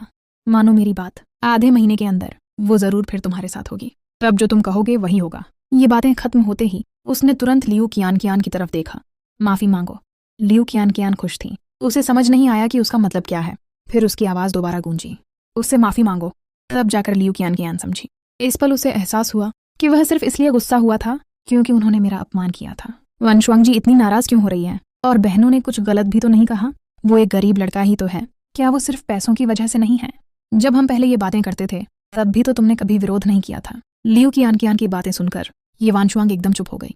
उसकी आंखों की चमक गायब हो गई। आखिरी शब्दों में सिर्फ उलझन बची थी। पहले भी वे लोग कई बार ऐसी बातें कह चुके थे, लेकिन उस समय उसने हमेशा चुप रहना चुना था। उसने अपनी यादों को पलटना शुरू किया। वो सबूत ढूंढना चाहती थी जो इन बातों को गलत साबित कर सके, लेकिन वह सही कह रही थी। ये पहली बार नहीं था जब उन्होंने मेरा अपमान किया हो, और चाहे मैं वहां मौजूद रहूं या नहीं उसे कभी फर्क नहीं पड़ा। लेकिन क्योंकि वे फ्रेंच में बात कर रहे थे इसलिए उसने चुप रहना चुना। सिर्फ तब जब उन्होंने सीधे उसके सामने कहा तब उसने रोका। लेकिन क्या ऐसा रोकना सच में सबूत था? असल में वो सिर्फ मेरे सामने अच्छा बनने का नाटक कर रहा था। उसकी पिछली खामोशी ही उसके दिल की असली सोच थी। ये सब सोचकर मुझे समझ नहीं आया कि क्या कहूँ। मैं बस एक के बाद एक शराब पीती रही। अपने लिए फिर से एक गिलास भर लिया, लेकिन उसी समय ये वनशुआंग के दिल में दर्द का हमला रुक नहीं रहा था। हाँ, उसका एक जुआरी पिता है और बीमार माँ। अब वो बेरोजगार भी है। शायद भविष्य में वो सच में फिर उसके पास लौट आए। और इस समय बाकी लोग माहौल बदलने की कोशिश करने लगे। शेंगची ग्रुप ने हाल ही में अपना CEO खो दिया है। क्या तुम्हें कुछ खबर मिली? पिछले कुछ सालों से कोई खबर नहीं थी, क्योंकि वो बाहर अकेले रहकर खुद को मजबूत बनाना चाहता था। अब जब वो वापस आ रहा है तो क्यों ना सब कुछ सीधे उसी को सौंप दिया जाए। आखिर में गुजिया युवा मास्टर के बेटे की देखभाल करता है। ये सारी इंडस्ट्रीज आखिरकार उसी के हाथ में आ जाएंगी, चाहे अभी सब खाली ही क्यों ना लगे। ये सब बहुत पुरानी बातें हैं। उसने बहुत अच्छी ट्रेनिंग ली है, अब वो सीधे काम पर जा सकता है। लोग कहते हैं कि सब कुछ मेहनत का नतीजा है, लेकिन फिर लोगों के बीच इतना बड़ा फर्क क्यों है? ये वानशुआंग इस टॉपिक में दिलचस्पी नहीं रखती थी। उसने इसमें हिस्सा नहीं लिया, बस अकेले कोने में बैठी रही। उसके सामने खाली बोतलें बढ़ती जा रही थीं। उसने उनकी बातों को ध्यान से नहीं सुना, इसीलिए उसे पता ही नहीं चला कि वो क्या बात कर रहे थे। गो फैमिली का यंग मास्टर बहुत मेहनत कर रहा है और हाल के दिनों में उसने घर लौटने का भी नहीं सोचा। शायद वो नोट भी भूल गया हो जो उसने उसके लिए छोड़ा था। अगर वो लिखा गया है तो वो सच होगा। रात बहुत देर हो चुकी थी जब वो फैक्ट्री से निकली। ये वानशुआंग ने बहुत ज्यादा शराब पी ली थी। उसके पैर लड़खड़ा रहे थे। लियू कियान और उसके दोस्तों ने उसे देखा। वे उसे अकेले वापस भेजने की हिम्मत नहीं कर पाए, इसलिए उन्होंने जांग यूबाई को कॉल किया। जब वो आया तो वहां सिर्फ लियू कियान और ये वानशुआंग थे। लियू कियान ने उसे देखते ही ये वानशुआंग को उसके हवाले कर दिया। मैं वानशुआंग को तुम्हें दे रही हूँ, तुम उसे घर छोड़ देना। इतना कहकर वो चली गई। जांग यूबाई ने कार की चाबी ली और उसे लेकर बाहर निकल गया। उसने उसे ये फैमिली विला में नहीं पहुंचाया, बल्कि सीधे अपने विला ले गया। काफी मुश्किल से उसे कमरे में लाकर नरम बिस्तर पर लिटाया। उसने उसके चेहरे का ध्यान रखा, फिर खुद भी उसके पास जाकर लेट गया। वानशुआंग, वैसे भी हम शादी करने वाले हैं, तो थोड़ा पहले ही सही। उसके पास लेटी लड़की को शायद समझ नहीं था कि वो क्या कह रहा है। वो उसे अपनी बाहों में लिए हुए था। उसका सिर उसके कंधे पर था। गर्म सांस उसके पास गिर रही थी। कमरे का माहौल धीरे धीरे गर्म हो रहा था। एक अजीब सा माहौल बन गया था। अगले ही पल उसने उसका नाम लिया और वो अचानक चौंक गया, जैसे उसका दिल अपनी जगह वापस आ गया हो। शिनही। उसने कुछ और नहीं किया, बस उसे अपनी बाहों में पकड़े रखा, जैसे अगर वो छोड़ दे तो वो गायब हो जाएगी। जांग यूबाई चुपचाप लेटा रहा। उसने कोई हरकत नहीं की, लेकिन उसकी आंखों में एक दर्द था। कोई सिन्हा नहीं है। अगर वो इस दुनिया से ही गायब हो जाए तो अच्छा होगा। अगली सुबह दोनों उठे। सिर बहुत दर्द कर रहा था। उसने हाथ हिलाने की कोशिश की, लेकिन अचानक उसे महसूस हुआ कि उसके बाजू में कोई और भी है। उसने नीचे देखा और सिर्फ उसने देखा कि उसके सिर के ऊपर घुंघराले, मुलायम और आकर्षक बाल थे। उसका दिमाग अभी ठीक से रिएक्ट भी नहीं कर पाया था कि सबसे पहले उसका नाम निकल गया, स्टार रिवर। लेकिन जैसे ही ये शब्द उसके मुंह से निकले, उसे तुरंत एहसास हुआ कि कुछ गलत है। उसके दिल में अचानक बेचैनी सी महसूस हुई। उसने पूरी ताकत से उस इंसान को धक्का दे दिया। वो सो रहा था और बारिश की तरह उसे बिस्तर से नीचे गिरा दिया गया। वो लगभग जमीन पर गिर ही जाता और उसी झटके में पूरी तरह से जाग गया। उसने ऊपर देखा और सामने उदास रात जैसा चेहरा था। तुम यहाँ क्यों हो? उसकी आवाज़ ठंडी थी, जिसमें भावनाएं लगभग खत्म हो चुकी थीं। ये सुनकर सामने वाले के दिल में दर्द भर गया। उसकी आंखों में आंसू भर आए और वो बेहद बेचारा सा दिखने लगा। अगर ये इंसान कोई और होता तो शायद उसे देखकर दिल पिघल जाता, या अगर उनका ब्रेकअप नहीं हुआ होता तो शायद ये ठंडक इतनी नहीं होती। लेकिन इस वक्त वो वही इंसान था जिसने उन्हें अलग किया था, जिसे देखकर उसका गुस्सा और बढ़ गया। जांग यूबाई ने देखा कि वो अभी भी शांत खड़ा है। उसका चेहरा और भी सख्त हो गया। तुम कल रात नशे में थे। तुमने मुझे अपने विला में आने नहीं दिया, इसलिए मैं तुम्हें घर लेकर आया। ये सुनकर उसे समझ आया कि वो अभी जिस कमरे में है ये उसका कमरा नहीं है। उसका चेहरा थोड़ा नरम पड़ गया, लेकिन उसकी आंखें अभी भी पीछे की तरफ थीं। तो फिर तुम मेरे साथ सोए क्यों? ये सुनते ही उसके चेहरे पर हल्की सी लाली आ गई। मैं तुम्हें बस आराम से सुला रहा था, लेकिन तुम ही बार बार मुझे खींच रहे थे। उसका शर्मिंदा सा चेहरा देखकर उसकी शक्ल बदल गई। अब पहले जैसा गुस्सा नहीं रहा। पता नहीं उसने उसकी बात पर कितना भरोसा किया। जांग यूबाई ने देखा कि वो अचानक उठ गया। रूम से बाहर निकलते हुए उसने सिर्फ एक नजर डाली। जांग यूबाई, अपनी छोटी छोटी चालें बंद करो। हम शादी करने वाले हैं सिर्फ इसलिए क्योंकि तुम मेरे माता पिता को संभाल लेते हो। अगर अगली बार ऐसा हुआ तो मुझे कोई और चुनने में कोई दिक्कत नहीं होगी। जियांग युबाई का चेहरा और भी खराब हो गया। वो उसे जाते हुए देखता रहा और गुस्से में लगभग अपने दांत भींच लिए। कुछ देर बाद येवान शुआंग ने अपने फोन पर एक अनजान नंबर देखा। पहली बार उसे लगा कि ये शिन्हे है, जैसे कोई ऐसा इंसान जो पीछा नहीं छोड़ता, बहुत परेशान करने वाला। कुछ समय पहले उसने उसे ब्लॉक कर दिया था। थोड़ी देर शांति रही, पता नहीं क्या हुआ, वो नंबर बदलकर फिर से आ गया। कॉल काटने के बाद भी फोन लगातार बजता रहा। आखिरकार उसने लंबी सांस ली, फोन बंद करके टेबल पर रख दिया। आखिरकार मुझे सामने पड़े डॉक्यूमेंट को ध्यान से देखने का समय मिला। ये प्रोजेक्ट वो पहला बड़ा प्रोजेक्ट था जो मैंने शिंकी में आने के बाद संभाला था। अगर मैं इसे पूरी तरह सफलतापूर्वक कर लेता तो मैं शिंकी में अपनी मजबूत जगह बना सकता था। उस समय मैंने बिना किसी हिचकिचाहट के यह प्रोजेक्ट ले लिया था, लेकिन बाद में पता चला कि बिडिंग में अचानक एक और नाम आ गया, येवान शुआंग। मैं उसे फेस करने से नहीं डरता था, लेकिन कुछ लोग समझ ही नहीं पा रहे थे कि वो ऐसा क्यों कर रही है। नाइट मार्केट का बेस हैचिंग में है, तो उसका अचानक इस शहर के प्रोजेक्ट में दखल देना, क्या ये मेरे लिए था? ये सोचकर मुझे हंसी आ गई। येवान शुआंग इतनी गहराई से प्यार में होगी, ये बात मैं मान नहीं सकता था। एक तरफ वो किसी और आदमी से शादी की तैयारी कर रही है और दूसरी तरफ किसी और आदमी को परेशान कर रही है। इतना कैलकुलेटेड तरीका। उसने मुझे भी कह दिया था कि उसका और जांग युबाई का रिश्ता वैसा नहीं है जैसा लोग सोचते हैं। लेकिन अगर वो सच में जांग युबाई से प्यार नहीं करती तो भी जांग युबाई वही है जिसे उसने चुना था। फिर इसमें बड़ी बात क्या है? भले ही मैं उसका पहला और एकमात्र चुनाव न भी रहा हूँ, फिर भी उसे मेरे फैसले खुद नहीं करने चाहिए। वो मुझे सामने रखकर किसी और का लवर नहीं बना सकती। इस बार की बिडिंग बहुत इंटेंस थी। शेंकी और ये ग्रुप ही नहीं, बल्कि हाईचेंग के लगभग सभी बड़े बिजनेस हाउसेज इसमें शामिल थे। कुछ लोग दूसरे शहरों से भी आए थे, जैसे येवन शुआंग। इतने ज्यादा लोगों की वजह से ऑर्गेनाइजर ने एक बैंकेट भी रख दिया था। सभी बिडिंग ग्रुप्स को इनवाइट किया गया। जब आंट गू ने मुझे हंसोंग से मिलवाया तो उसने रहस्यमयी तरीके से मेरी तरफ आंख मारी। मैं थोड़ा कंफ्यूज्ड हो गया, शायद मैंने कोई इंपॉर्टेंट बात मिस कर दी थी। मैंने उससे पूछा, आंटी कुछ और भी है क्या? आंट गू ने मुझे देखा, जैसे उसे याद आ गया हो कि उसने पहले कुछ कहा था। फिर उसने बात को हल्के में लेते हुए आगे बढ़ते हुए कहा, अरे हाँ, कुछ दिन पहले मैंने तुमसे कहा था ना, मेरी दोस्त की बेटी से मिलने के लिए। वो लड़की कुछ समय से बिजी थी, इसलिए समय नहीं मिल पाया। लेकिन अच्छा कोइंसिडेंस है, वो भी इस बिडिंग में आ रही है, तुम वहीं मिल लेना। मैं समझ गया कि ये बेसिकली एक ब्लाइंड डेट थी। मैं थोड़ा स्पीचलेस हो गया। आंटी, अगर हम सब यहाँ बिडिंग के लिए आ रहे हैं तो क्या हम कंपेटिटर्स नहीं बन जाएंगे? और आप कंपेटिटर्स को ही डेटिंग के लिए इसी जगह पर मिलवा रही हैं। ये तो सच में पहली बार देखा है। मैंने हल्का सा थम्स अप दिया। आंट गू को इससे कोई फर्क नहीं पड़ा। उसने बस सीधा सा जवाब दिया, तो फिर क्या हुआ?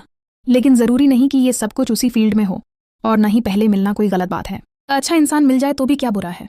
मैंने पहले ही उसके बारे में थोड़ा पता कर लिया था। हालांकि उस लड़की का कभी कोई रिलेशनशिप नहीं रहा, लेकिन उसने भी एक बार एक लड़के को पसंद किया था। सुना था कि वो लड़का मेरी ही टाइप का था। ये सब जानने के बाद मैं थोड़ा सोच में पड़ गया, क्योंकि मेरा एक पुराना दोस्त भी उस शेन्युए वाले व्यक्ति से जुड़ा हुआ था, और शायद उसी वजह से मैं उस समय ब्लाइंड डेट की बात भूल गया था। वक्त बीतता गया और मैं ये सब भूल गया। अब जब आंटी ने याद दिलाया तब जाकर मुझे पूरा मामला समझ आया कि जिसे वो लड़की पसंद करती है वो भी मेरे ही टाइप का है। हम लोग पहले भी अच्छे दोस्त रह चुके थे, तो शायद ये सब उसी कनेक्शन की वजह से हुआ था। लेकिन अब वो लड़की सच में मेरे दोस्त के मामले में दखल नहीं देना चाहती थी, बस अपने दिल की बात से बाहर नहीं निकल पा रही थी। मैंने ये बात अपनी आंटी को नहीं बताई, क्योंकि मुझे खुद भी पूरा नहीं पता था और आंटी भी इससे अनजान थी। इसलिए मैंने ज्यादा कुछ नहीं कहा, बस हल्की सी मुस्कान के साथ बात टाल दी। लेकिन आंटी को के नजरिए से शायद मेरी चुप्पी को उसने गलत समझ लिया। बिडिंग वाले दिन उसका मूड अच्छा था। उसने ड्राइवर को भेजकर गू परिवार के विला के बाहर गाड़ी तैयार रखी।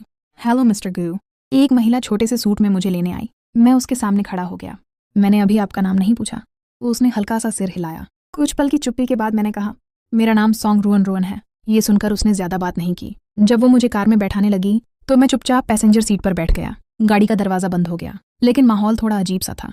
मैं खिड़की से बाहर देख रहा था और उस नाम सोंग रुअन रुअन के बारे में सोच रहा था। मुझे उसमें कोई खास छाप याद नहीं आ रही थी, बस हल्का सा फेमिलियर सा लग रहा था।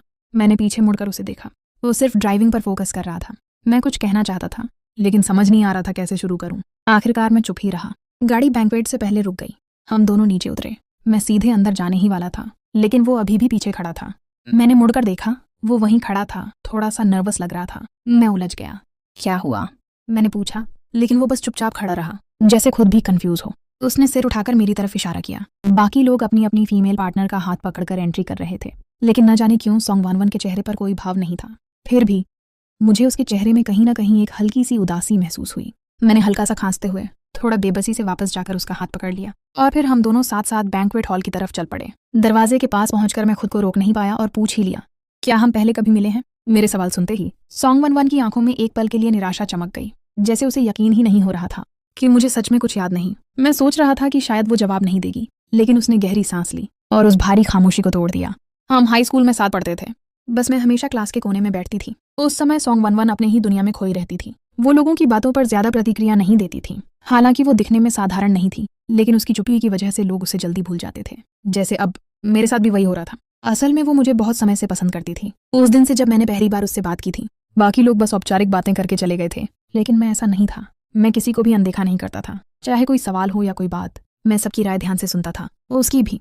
और शायद उसी वजह से मैं उसकी जिंदगी में सबसे ज्यादा बार आने वाला इंसान बन गया था। उसकी जिंदगी में एक तरह से रोशनी बन गया था। लेकिन बाद में वो कई बार खुद से नफरत करने लगी, क्योंकि उसे लगता था कि उस जैसी साधारण लड़की मेरे लायक नहीं है।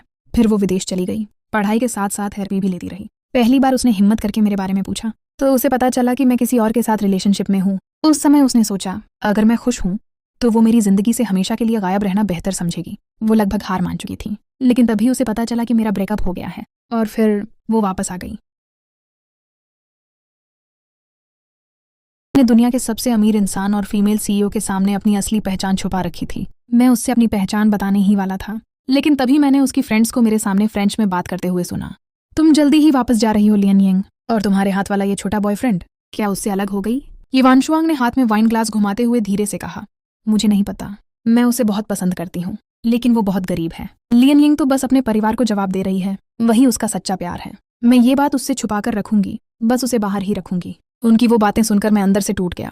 उन्हें लगा मैं गरीब हूँ और फ्रेंच नहीं समझता, लेकिन उन्हें क्या पता था कि मुझे फ्रेंच अच्छी तरह समझ आती है। आज जब मैंने सॉन्ग रुआना रुआन की बातें सुनी, तब जाकर मेरी यादों के कोनों में छुपे हुए सारे टुकड़े जुड़ने लगे। मैं बस उस शांत क्लासमेट के बारे में सोच रहा था और उन औरतों को देख रहा था जो बिजनेस और आज़ादी के नाम पर रिश्तों से खेलती हैं। मुझे अब भी यकीन नहीं हो रहा था। मैंने आह भरते हुए कहा, कई सालों बाद मिले हैं, तुम बहुत बदल गई हो, पहले से भी ज्यादा खूबसूरत हो। मेरी आखिरी बात सुनते ही उसके चेहरे पर हल्की सी शर्म आ गई। बैंक्वेट हॉल काफी ज्यादा भीड़भाड़ वाला था। बोली लगाने के लिए बहुत सारे लोग आए हुए थे। कुछ देर बाद एक आदमी और एक औरत हॉल के अंदर आए।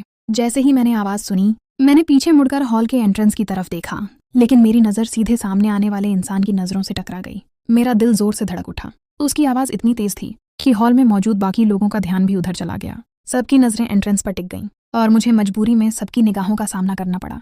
ये फ्रीवन जियांग परिवार हाइचिंग के सबसे बड़े और ताकतवर परिवारों में से थे, लेकिन ये वानशुआंग और जियांग यूबाई एक साथ इस बैंक्वेट में क्यों आए थे? ये सबके लिए बहुत बड़ा झटका था। पीछे खड़े लोग आपस में फुसफुसाने लगे। इन दोनों को तो बिल्कुल शर्म नहीं है, लगता है दोनों रिलेशनशिप में हैं। मैं कुछ समझ पाता उससे पहले पीछे से किसी ने मेरा हाथ पकड़ लिया। ये वानशुआंग मुझे देखकर खुद भी हैरान थी कि मैं यहाँ कैसे मौजूद था, लेकिन अगले ही पल उसने मुझे अपने बगल वाली लड़की का हाथ पकड़े देखा और गुस्से में उसका चेहरा लाल हो गया। उसे जाने दो। उसके बगल में खड़ा जियांग यूबाई तुरंत आगे बढ़ा और उसने पूछ लिया, ये लड़की कौन है? तुम इसके साथ क्यों हो? लेकिन जियांग यूबाई के करीब आते ही मैंने सिर्फ ये वानशुआंग की गुस्से से भरी आवाज सुनी। उसने कुछ नहीं कहा, बस हम दोनों को हाथ पकड़े हुए घूरती रहीं। आसपास खड़े लोग तमाशा देखने लगे। सबके चेहरों पर गॉसिप साफ नजर आ रही थी। और क्या होगा? जरूर इसका ब्रेकअप हो गया होगा, वरना उसकी हैसियत वाला इंसान ऐसा कैसे कर सकता है? ओन एक्शन हॉल में पहुंचते ही उसने कहा कि उसकी तबीयत बहुत खराब है। मैंने ये वानशुआंग का काला पड़ चुका चेहरा नहीं देखा, लेकिन आसपास खड़े लोग उसे अजीब नजरों से देखने लगे। गू परिवार हुचेंग का सबसे बड़ा और ताकतवर परिवार था, और मैं उस परिवार का इकलौता बेटा था। अगर मुझे भी किसी की मदद लेकर बैंक्वेट हॉल में आना पड़े तो फिर यहाँ मौजूद बाकी लोग किस लायक हैं? लेकिन तमाशा देखने वालों को कौन रोके? किसी ने उन्हें सच बताने की कोशिश नहीं की। तभी मुझे भीड़ के बीच होश आया। मेरे बगल में खड़ी सॉन्ग रुआना रुआन का चेहरा पूरी तरह ठंडा पड़ चुका था। मैंने अभी भी ये वानशुआंग की कलाई पकड़ रखी थी। अगले ही पल सॉन्ग रुआना रुआन ने अचानक उसका हाथ झटक दिया। शायद ये वानशुआंग को उम्मीद नहीं थी कि वो अचानक ऐसा करेगी। एक पल की लापरवाही में उसकी कलाई लगभग मुड़ गई, लेकिन फिर भी उसने मेरा हाथ छोड़ने से इनकार कर दिया। सॉन्ग रुआन रुआन ने बिना किसी भावना के ठंडी आवाज में कहा, हाथ छोड़ दो। उसकी ठंडी आवाज सुनकर ये वानशुआंग के शरीर में अनजाने में सिहरन दौड़ गई। उसने सामने खड़े इंसान की तरफ देखा। उसका चेहरा पहले से भी ज्यादा डरावना लग रहा था। मैं साफ देख सकता था कि वो इस वक्त दर्द में था। जियांग यूबाई को यह देखकर थोड़ा दुख हुआ। अचानक उसने सॉन्ग रुआना रुआन की तरफ उंगली उठाकर गुस्से में कहा, तुम्हें पता भी है हम कौन हैं? हमारे साथ ऐसा करने की हिम्मत कैसे हुई? यकीन मानो, अगर चाहूं तो तुम्हें कहीं का नहीं छोड़ूंगा। हालांकि ये वानशुआंग चुप थी, लेकिन उसकी आंखों में छिपा गुस्सा साफ दिखाई दे रहा था, और उसने कभी भी जियांग यूबाई को रोकने की कोशिश नहीं की। मैं समझ गया था कि इस वक्त उसके और जियांग यूबाई के विचार एक जैसे ही थे। मैं हल्का सा हंसा। पहले मैंने सॉन्ग रुआना रुआन का हाथ थपथपाया ताकि वो थोड़ा शांत हो जाए। वो थोड़ा नाराज थी, लेकिन मुझे सिर हिलाते देख आखिरकार उसने हाथ ढीला छोड़ दिया। हमारा रिएक्शन देखकर ये वानशुआंग के चेहरे का भाव आखिर थोड़ा बेहतर हुआ। यहाँ तक कि जियांग यूबाई को भी लगा कि हम डर गए हैं। वो घमंडी अंदाज में मुस्कुराया और आराम से कुछ बोलने ही वाला था, लेकिन अगले ही सेकंड मैंने बिना किसी हिचकिचाहट के सीने में लगी सुई निकाल ली और सीधे उसकी बाह में घोंप दी। ये वानशुआंग अब भी यकीन किए बैठी थी कि मैं सच में ऐसा नहीं करूंगा। आखिर मैं उससे इतना प्यार करता था तो उसे चोट कैसे पहुंचा सकता था। उसे लगा मैं बस उसे डराने की एक्टिंग कर रहा हूँ, लेकिन जैसे ही उसने मुंह खोला सुई उसकी बाह में जा चुकी थी। अचानक हुए दर्द से उसके हाथ की ताकत खत्म हो गई, उसकी पकड़ ढीली पड़ गई और मैंने तुरंत अपना हाथ छुड़ा लिया। जियांग यूबाई गुस्से में मेरी तरफ बढ़ा ही था कि अगले पल शराख एक जोरदार थप्पड़ सीधे उसके चेहरे पर पड़ा। उसके चेहरे पर उभरा लाल निशान साफ दिखाई दे रहा था। वो पूरी तरह स्तब्ध रह गया। उसने कभी सपने में भी नहीं सोचा था कि कोई उसे थप्पड़ मारने की हिम्मत करेगा। मेरी हिम्मत कैसे हुई? मैं हल्का सा हंसा। गुशिंग, और तुम लोगों में फर्क सिर्फ हैसियत का नहीं, स्वभाव का भी था। मेरा चेहरा बिल्कुल शांत था, जैसे मैंने अभी अभी जियांग यूबाई को थप्पड़ नहीं मारा, बस सामान्य तरीके से उनका अभिवादन किया हो। मैंने एक टिश्यू सॉन्ग रुआन की तरफ फेंका और खुद धीरे धीरे नया टिश्यू निकालकर अपनी कलाई साफ करने लगा। मेरी आंखों में साफ ताना था। क्या तुम लोग खुद को बहुत बड़ा इंसान समझते हो? मेरी बात सुनते ही ये वानशुआंग की आंखें लाल हो गईं। उसके अंदर का गुस्सा भड़क उठा था, लेकिन अगले ही पल मेरी अगली बात सुनकर उसके चेहरे का रंग धीरे धीरे बदलने लगा।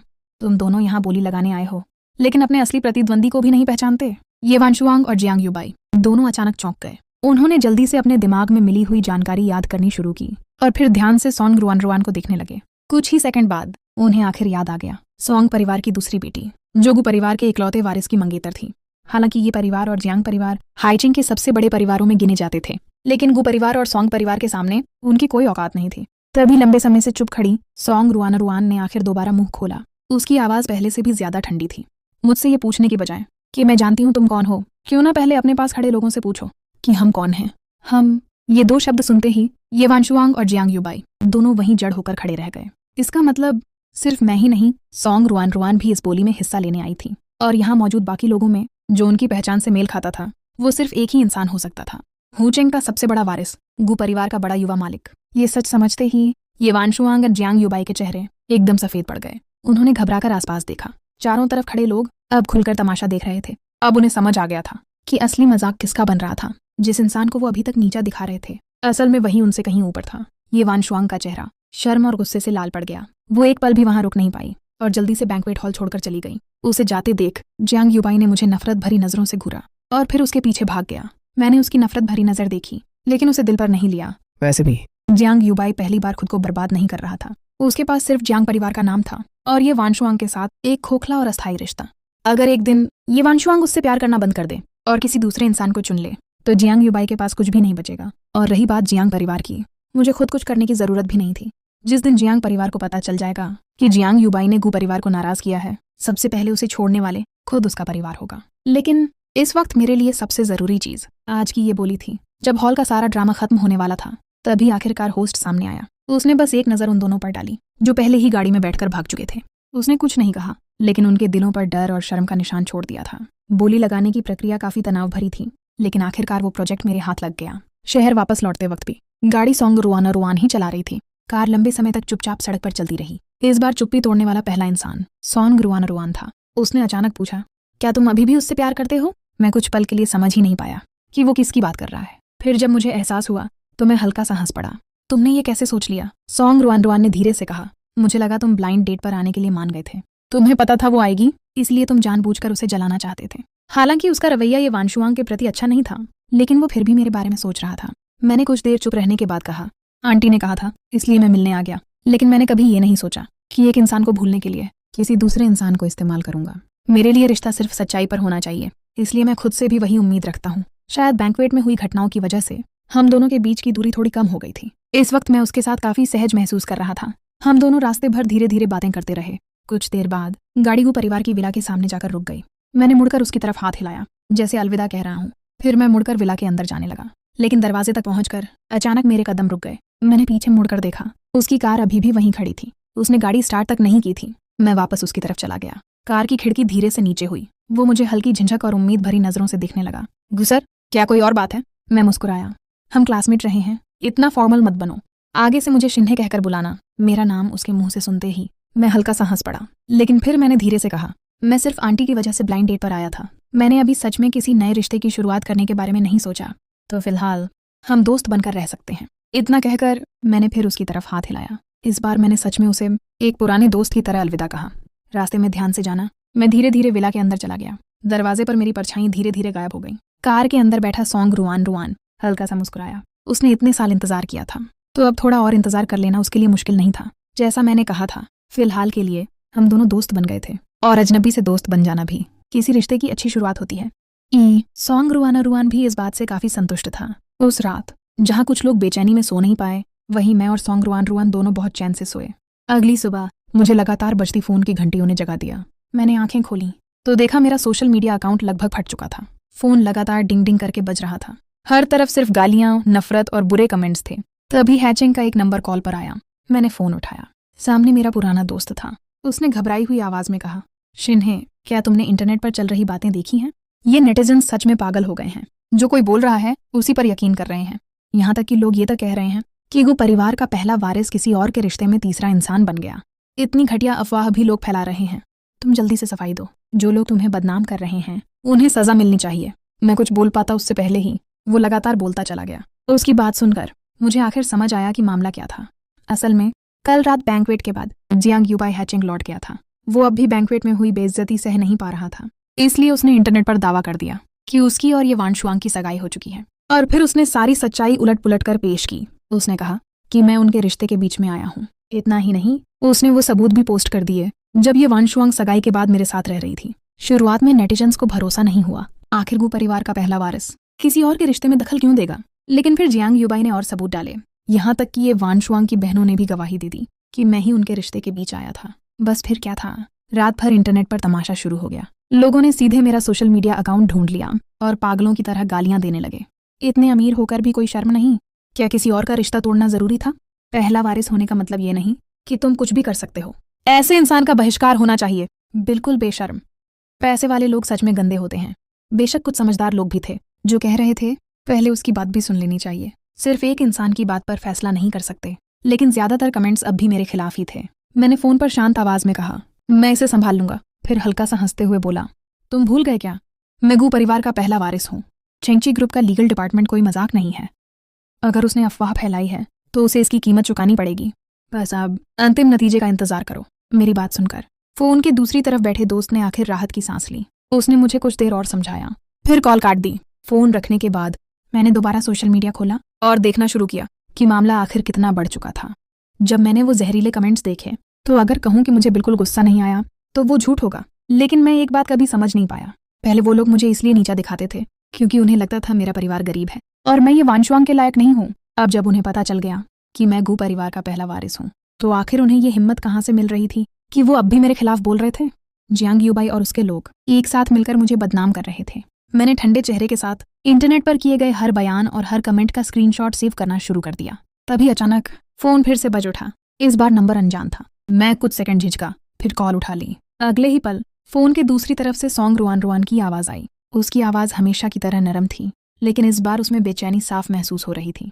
शिन्हे, तुम ठीक हो ना? इंटरनेट पर जो लोग बोल रहे हैं उनकी बातों की परवाह मत करो। मुझे पता है तुमने ऐसा कुछ नहीं किया। इन अफवाहों की वजह से खुद को परेशान मत करो। अगर तुम्हें मेरी मदद की जरूरत हो तो बस मुझे बता देना। उसकी आवाज सुनते ही मेरे दिल में जमा भारीपन जैसे थोड़ा हल्का हो गया। मैं हल्का सा मुस्कुराया। मैं ठीक हूँ, इतना कमजोर नहीं हूँ मैं। ये सिर्फ अफवाहें हैं, मैं खुद संभाल लूंगा। मेरी बात सुनकर सॉन्ग रुआन ने आखिर राहत की सांस ली। वो फोन काटना नहीं चाहता था, लेकिन शायद उसे समझ नहीं आ रहा था कि इस वक्त और क्या कहे। फोन के दोनों तरफ लंबी खामोशी छा गई। उस खामोशी में हम दोनों सिर्फ एक दूसरे की हल्की सांसों की आवाज सुन रहे थे। आखिरकार मैंने खुद चुप्पी तोड़ी। सॉन्ग रुआन, धन्यवाद। हालांकि मैं इन बेकार की अफवाहों से टूटने वाला नहीं हूँ, लेकिन फिर भी मेरी चिंता करने के लिए शुक्रिया। ये कहते वक्त मेरी आखिरी बात दिल की गहराई से निकली थी। फिर मैंने धीरे से फोन काट दिया। दूसरी तरफ सॉन्ग रुआन कुछ देर तक कर चुकी कॉल वाली स्क्रीन को देखता रहा। उसे बस यही लगा कि वक्त बहुत तेजी से गुजर गया। काश वो पल थोड़ा और लंबा ठहर जाता। उसके लिए बस ऐसे ही चुपचाप फोन के दोनों सिरों पर बैठे रहना और एक दूसरे की सांसें सुनना ही काफी था।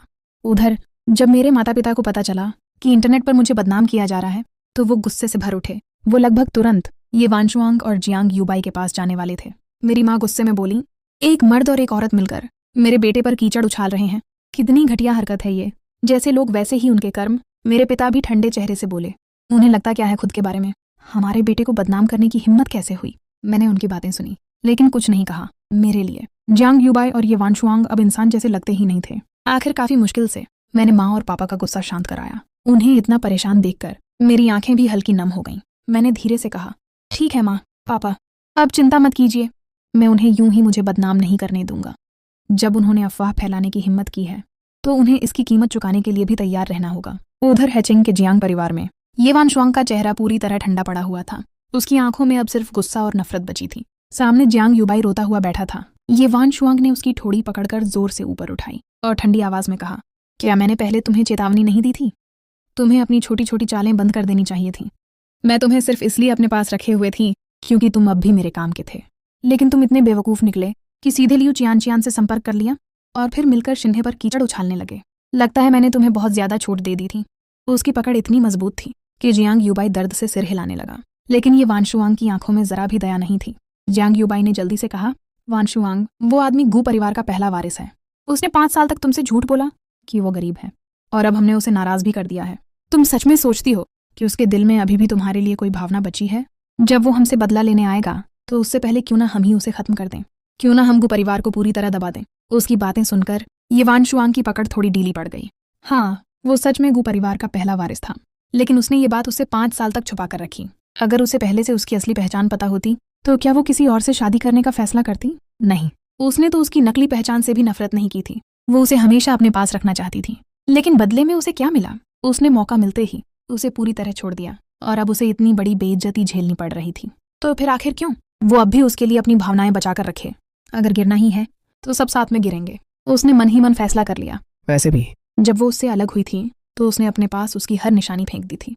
अब जब तक वो दोनों एक ही बात पर टिके रहेंगे तो दुनिया की नज़रों में शिन्हे ही तीसरा इंसान बना रहेगा। ये सोचकर ये वान शुआंग की आंखों में फिर ठंडापन लौट आया तो उसने जियांग युबाई की ठोड़ी छोड़ दी और संतुष्ट नज़रों से उसे देखा। फिर धीमी आवाज में बोली, तो अब तुम्हें मेहनत करनी होगी उसे गू परिवार के पहले वारिस की कुर्सी से नीचे खींचने के लिए। इतना कहकर वो वहां 1 सेकंड भी नहीं रुकी, मुड़कर सीधे जियांग युबाई की विला से बाहर चली गई। मैंने दुनिया के सबसे अमीर आदमी की अपनी पहचान छुपा रखी थी और एक महिला सीईओ के साथ सच्चा प्यार किया था, लेकिन जिस दिन मैं उसे अपनी असली पहचान बताने वाला था उसी दिन मैंने उसकी दोस्तों को मेरे सामने फ्रेंच में बातें करते हुए सुना। तुम जल्द ही वापस घर जा रही हो लियान यिंग, तो तुम्हारे हाथ वाला छोटा बॉयफ्रेंड क्या होगा? क्या तुम उससे अलग हो जाओगी? ये वान शुआंग ने हाथ में पकड़े वाइन ग्लास को हल्के से घुमाते हुए कहा, मुझे नहीं पता, मैं उसे बहुत पसंद करती हूँ, लेकिन वो बहुत गरीब है। मैं उसे अपने परिवार के सामने स्वीकार नहीं कर सकती। लियान यिंग तो बस अपने परिवार को एक जवाब दे रही है, वो ही असली प्यार है। मैं उससे ये बात छुपा लूंगी, बस उसे बाहर एक प्रेमी की तरह रखूंगी। उनकी बातें इतनी घटिया और शर्मनाक थीं। उन्हें लगा कि मैं गरीब हूँ और फ्रेंच नहीं समझता, लेकिन उन्होंने ये नहीं सोचा था कि मुझे फ्रेंच अच्छी तरह आती है। कार का हॉर्न बजा और मैं उनसे दूर होता चला गया। जियांग युबाई जहर की तरह अंधा हो चुका था। उसका पागलपन और गहरा होता जा रहा था। उसने ये सब गुस्से में आकर नहीं किया था। जब से मैं हुचेंग से वापस आया था मुझे पता चल गया था कि उसने सारे रिश्ते तोड़ दिए हैं। उसने सबसे बड़े घराने के दामाद को भी नाराज कर दिया था। जियांग परिवार ने उसे छोड़ने का फैसला कर लिया था। वो ये वान शुआंग से शादी करके अपने परिवार की जड़ मजबूत करना चाहता था, लेकिन जैसे ही उसने शादी की बात छेड़ी उसके माँ बाप ने उसे डांट कर भगा दिया। तुम्हारी हिम्मत कैसे हुई ये वान शुआंग से शादी की बात करने की? आज वो खुद हमारे घर आकर रिश्ता तोड़कर गई है। तुम एक औरत तक को अपने साथ बांध कर नहीं रख सके। अब खुद बताओ तुम्हारा क्या फायदा? उसी पल जियांग युबाई को एहसास हुआ कि उसे हर किसी ने छोड़ दिया है, लेकिन वो समझ नहीं पा रहा था क्यों। खुशिन है, सब तुम्हारी वजह से हुआ। जियांग परिवार ने मुझे छोड़ दिया, ये वान शुआंग ने भी मुझे छोड़ दिया, फिर भी तुम इतने सम्मान से मेरे सामने क्यों खड़े हो? उसने अपना सारा गुस्सा मुझ पर निकाल दिया। फिर उसने लियू चियान और ये वान शुआंग को साथ मिलाया और आखिरी लड़ाई लड़ने की ठान ली। उन सबको लगा कि जब तक वो मेरे और ये वान शुआंग के पुराने रिश्ते को मिटा देंगे तब तक सच कोई साबित नहीं कर पाएगा, भले ही मेरे पास 5 साल के प्यार के सबूत हों। वो नकली पुराने सबूत बनाकर दुनिया को भ्रमित कर सकते थे, लेकिन फिर मैंने सीधे 2 सीसीटीवी वीडियो जारी कर दिए। पहला वीडियो उस चैट रिकॉर्ड का था जहां जियांग युबाई शुरू से मुझे उकसा रहा था। वो वीडियो 1 महीने पुराना था। उसमें साफ दिख रहा था कि वे लोग मेरे सामने फ्रेंच में बातें कर रहे थे। हालांकि सीसीटीवी में आवाज थोड़ी धुंधली थी, लेकिन उनकी बातों का मतलब बिल्कुल साफ था। ये वान शुआंग मुझसे ये बात छुपा रही थी कि उसकी किसी और से सगाई हो चुकी है और वो मुझे प्यार के नाम पर एक छुपा हुआ प्रेमी बनाकर रखना चाहती थी। दूसरा वीडियो बाथरूम में मेरे और जियांग युबाई के बीच हुई भिड़ंत का था। उस वीडियो में साफ सुना जा सकता था कि जियांग युबाई खुद कह रहा था कि मैं और ये वान शुआंग पिछले 5 सालों से साथ थे। अगर सच में उस रिश्ते में कोई तीसरा इंसान था तो वो मैं नहीं बल्कि जियांग युबाई था, लेकिन उसके पास पागलों की तरह चिल्लाने के अलावा कोई जवाब नहीं था। अगर सच में गलती मेरी होती तो जियांग युबाई अपने स्वभाव के हिसाब से उसी वक्त मुझे झूठा साबित कर देता, लेकिन वो इतना दूर भाग चुका था कि अब उसके पास कोई रास्ता नहीं बचा था।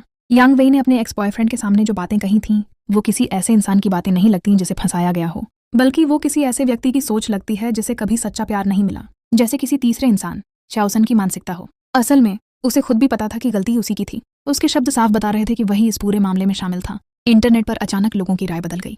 जिन नेटिजन्स ने पहले मुझे बुरी तरह गालियां दी थीं अब वही लोग पीछे मुड़कर देखने लगे कि ये वानशुआंग और जियांग युबाई को कितनी बेरहमी से ट्रोल किया गया था। वे लोग जो खुद को न्यायप्रिय कहते थे, उन्होंने वीबो पर ये वानशुआंग और जियांग युबाई के खिलाफ पागलों की तरह पोस्ट करना शुरू कर दिया और मैं बस चुपचाप आगे बढ़ता रहा।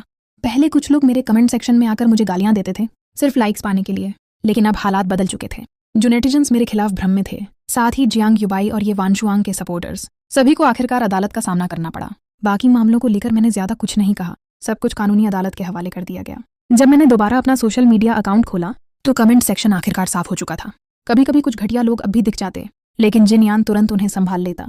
जब जिनयान का समय पूरा हुआ, मैं बस इस बारे में बात करना चाहता था, तभी मुझे बैकस्टेज में कोर्ट का एक नया नोटिस दिखाई दिया। अब आखिरकार सच पूरी तरह सामने आ चुका था। लोगों के अच्छे शब्दों और दिलासा देने वाले कमेंट्स के जवाब में मैंने भी एक वेबो पोस्ट किया। सच आखिरकार सामने आ ही जाता है। जिन लोगों के दिल में सचमुच डर और अपराध होता है, उन्हें ही कमेंट से डर लगता है। और मैं सिर्फ कानून का इस्तेमाल करूंगा अपने अधिकारों की रक्षा करने के लिए। जियांग युबाई को पूरी तरह छोड़ दिया गया था, बाकी चीजों पर मैंने ज्यादा ध्यान नहीं दिया। मुझे कानून और न्याय व्यवस्था पर पूरा भरोसा था, वे निश्चित रूप से उन्हें उनकी करने की सजा दिलाएंगे। लेकिन मैंने सुना कि जिस दिन जियांग युबाई पर कोर्ट केस हुआ, उसे बचाने के लिए कोई वकील तक नहीं मिला। ये सुनकर मन थोड़ा भारी जरूर हुआ। असल में अगर जियांग युबाई मेरे सामने मरने जैसी हरकतें न करता तो वह ये वानशुआंग के साथ सामान्य जिंदगी जी सकता था, एक आम कपल की तरह। लेकिन वह कभी संतुष्ट नहीं हुआ। जब तक मैं ये वानशुआंग के आसपास था, वह मुझे हटाना चाहता था, और अगर मैं दूर चला जाता तो वह अपनी सारी तकलीफों का दोष भी मुझ पर डाल देता। वह मुझे कुचलकर खुद ऊपर उठना चाहता था। लेकिन आखिर में जियांग युबाई, ये वानशुआंग और लियू चियान के साथ रहने वाली वे लड़कियां सब एक जैसे ही निकले। वे हमेशा ऊंच नीच में विश्वास करते थे। उन्हें लगता था कि इंसान की औकात सिर्फ जन्म तय करता है। तभी मुझे एहसास हुआ कि मेरे और उनके बीच कभी सुलह नहीं हो सकती। मैं और जियांग युबाई आखिरकार अदालत तक पहुंच गए। लेकिन सबसे अजीब बात यह थी कि इस पूरे ड्रामे की असली मुख्य किरदार ये वानशुआंग, क्योंकि उसने कभी सीधे कोई बयान नहीं दिया, बस चुप्पी साधे रखी, इसलिए वह खुद को बचाने में सफल हो गई। उसी दिन जब यह सब हुआ, कानूनी प्रतिनिधि मुझसे मिलने आया। जियांग जी, मामला काफी गंभीर था, इसलिए उसका पूरा रिजल्ट मुझे रिपोर्ट करके बताया गया। कोर्ट में खड़े होने के बाद भी वे लोग लगातार चिल्ला रहे थे कि उन्होंने कुछ गलत नहीं किया। उनका कहना था कि गलती मेरी है, मेरा रवैया खराब है, और मैंने समझौता करने से इनकार कर दिया। लेकिन आखिरकार उन सबको 2-2 साल की जेल की सजा सुनाई गई। बाद में नेटिजन्स ने मजाक उड़ाते हुए कहा कि अमीर घरानों के बच्चों को जेल में रोते हुए देखना बहुत ही दुर्लभ दृश्य है, शायद जिंदगी में सिर्फ एक ही बार देखने को मिलता है। उनके अंतिम फैसले के बाद मैंने आगे की खबरों पर ज्यादा ध्यान नहीं दिया। बस मैंने कभी नहीं सोचा था कि ये वानशुआंग फिर से मुझे ढूंढने आएगी। उस समय मैं और सोंग रुआन ऑफिस से निकलने के बाद कहाँ खाना खाने जाएं, इसी बारे में बात कर रहे थे। तभी फ्रंट डेस्क का फोन बजा। उधर से आवाज आई, एक मिस ये आपसे मिलना चाहती हैं। ये सुनकर मैं कुछ पल के लिए चौंक गया। चारों तरफ नजर घुमाकर देखा। सिर्फ 1 महीने में ये ग्रुप पूरी तरह दब चुका था। पहले की तुलना में रुआन अब काफी बेहतर लग रही थी। लेकिन फिर भी मेरे मन में एक सवाल था, अब तो दोनों पक्ष पूरी तरह दुश्मन बन चुके थे। फिर भी ये वानशुआंग मुझे ढूंढने क्यों आई है? मैंने सोचा था कि अब तक वह काफी कमजोर और टूट चुकी होगी, लेकिन जब मैंने उसे सच में देखा तो मैं कुछ पल के लिए सचमुच स्तब्ध रह गया। कुछ ही महीनों में मैं उसे लगभग पहचान नहीं पाया। ऑफिस की टेबल के सामने बैठी वह औरत चेहरे से कम 10 साल बूढ़ी लग रही थी। विश्वास करना मुश्किल था कि यही वही खूबसूरत और आकर्षक ये वानशुआंग थी, जो कुछ समय पहले तक सबकी नजरों का केंद्र हुआ करती थी। हालांकि मैं सिर्फ एक पल के लिए हैरान हुआ। जल्द ही मेरा दिमाग फिर शांत और सतर्क हो गया और ये वानशुआंग मेरे सामने बैठ गई। रुआन ने शायद कभी नहीं सोचा था कि वह यहाँ आएगी। एक पल के लिए उसकी सांसें भी गड़बड़ा गईं, लेकिन वह यह भी जानती थी कि अब मेरे सामने बोलने का उसे कोई अधिकार नहीं है। ये वानशुआंग ने अपने चेहरे पर मजबूरी और गुस्से का मिश्रण लिए मुझसे अपनी आखिरी बची हुई इज्जत की भीख मांगी। शिन है, मुझे पता है कि मैंने पहले तुम्हारे साथ गलत किया, लेकिन उस समय मेरा प्यार झूठा नहीं था। मैंने सच में सिर्फ तुमसे प्यार किया था। हमारे पुराने रिश्ते की खातिर कृपया नाइट मार्केट को छोड़ दो। उसका रवैया बहुत झुका हुआ था। उसे देखकर कोई नहीं कह सकता था कि रिश्ते के दौरान वह हमेशा खुद को मुझसे ऊपर समझती थी। वह हर बार अपनी घमंड भरी शान छुपाने की कोशिश करती थी, लेकिन उसकी आंखों और व्यवहार से वह साफ झलक ही जाती थी। लेकिन मैंने सिर्फ हाथ हिलाया और सिर हिला दिया। फिर मैंने अपने पास बैठी रुआन की ओर इशारा किया। जिस इंसान ने नाइट मार्केट को दबाने का फैसला किया है वह मैं नहीं हूं। तुम मुझसे जाकर क्यों नहीं विनती करती? मैं हल्के से मुस्कुराया। चेहरे पर मुस्कान अब भी थी, लेकिन वह मुस्कान मेरी आंखों तक नहीं पहुंची और न ही उसमें पहले जैसी कोई गर्माहट बची थी। क्या हमारा पुराना रिश्ता तुम बहुत पहले ही खत्म नहीं कर चुकी थी? जब तुम मुझसे छिपकर किसी और से सगाई कर रही थी, तब तुम सिर्फ मुझे अपने पास एक प्रेमी की तरह रखना चाहती थी। जब तुम और तुम्हारी सहेलियां फ्रेंच में मेरा मजाक उड़ा रही थीं, तब तुमने एक बार भी उन्हें रोकने के बारे में नहीं सोचा। फिर जियांग युबाई और उसकी बहनों ने मेरा मजाक उड़ाया। उन्होंने मुझे ऐसा इंसान बना दिया जिसकी मौजूदगी ही किसी को दिखाई नहीं देती। और अब तुम मेरे पास आकर पुराने रिश्तों की बातें कर रही हो, तब तुम्हें उन दिनों की याद क्यों नहीं आई? क्या हमारे बीच भी कभी भावनाएं नहीं थीं? जैसे ही मैंने ये शब्द कहे, ये वानशुआंग का चेहरा अचानक सफेद पड़ गया। उस पल उसे सिर्फ कड़वाहट महसूस हुई। उसने बड़ी मुश्किल से अपने आंसू रोके। शिन है, मुझे पता है कि मैं गलत थी, मैं तुमसे माफ़ी मांगती हूँ, लेकिन अगर यह सब ऐसे ही चलता रहा तो नाइट मार्केट सच में बर्बाद हो जाएगा। मैं अब और सह नहीं सकती, मैंने ठंडे स्वर में कहा। नाइट मार्केट का मुझसे क्या लेना देना? ये वांशुआंग, उन्होंने जो किया उसकी कीमत चुकाई है। तुम्हें क्यों लगता है कि सिर्फ एक सॉरी बोल देने से तुम खुद को पूरी तरह साफ कर सकती हो? वह तुरंत घबराकर बोली, लेकिन मैंने कभी तुम्हारे साथ ऐसा नहीं किया। वह खुद को बचाने की कोशिश कर रही थी, लेकिन जैसे ही मैंने उसकी बात सुनी मेरे चेहरे की वह नकली मुस्कान भी गायब हो गई। तुमने नहीं किया, तुम सिर्फ एक ठंडी आंखों वाली दर्शक बनी रही। ये वांशुआंग, तुम जैसे दर्शक सबसे ज्यादा निर्दयी होते हैं। मैंने सामने बैठी औरत को देखा, मेरी आंखों में अब सिर्फ घृणा बची थी। तुम्हारी इसी चुप्पी की वजह से, तुम्हारी बहनों ने मुझे उस नज़र से देखा, तुम्हारी टैसिट अंडरस्टैंडिंग की वजह से जियांग युबाई बार बार मुझे चोट पहुंचाता रहा। और अब तुम कहती हो कि तुमने कुछ नहीं किया। अगर तुम कह सकती हो कि तुम निर्दोष हो तो मैं भी कह सकता हूँ कि नाइट मार्केट को दबाने वाला मैं नहीं हूँ। नाइट मार्केट का बिजनेस डूब रहा है तो उसमें मैं क्या कर सकता हूँ? ये कहते हुए मैंने आवाज़ ऊंची कर दी, लिंडा सोंके। अगले ही पल लिंडा ने ऑफिस का दरवाजा खोल दिया। उसके चेहरे पर हमेशा की तरह प्रोफेशनल मुस्कान थी। मिस्टर ये कृपया। ये वांशुआंग शायद अभी और कुछ कहना चाहती थी, लेकिन मैं पहले ही सोंग रुआन का हाथ पकड़ चुका था और उसके पास से निकलकर बाहर चला गया। वैसे भी मैं कंपनी का प्रेसिडेंट था, अगर कभी कभी बिना दरवाजा खटखटाए निकल जाऊं तो कोई कुछ नहीं कहता। और ऑफिस के अंदर वहाँ लिंडा मौजूद थी, कोई समस्या नहीं होने वाली थी। बाहर आते ही मैंने मुस्कुराकर पूछा, तो आज क्या खाएंगे, वेस्टर्न फूड या घर का खाना? सोंग रुआन ने थोड़ा सोचा। मैंने बहुत समय से घर का खाना नहीं खाया, थोड़ा मन कर रहा है, मैंने तुरंत जवाब दिया।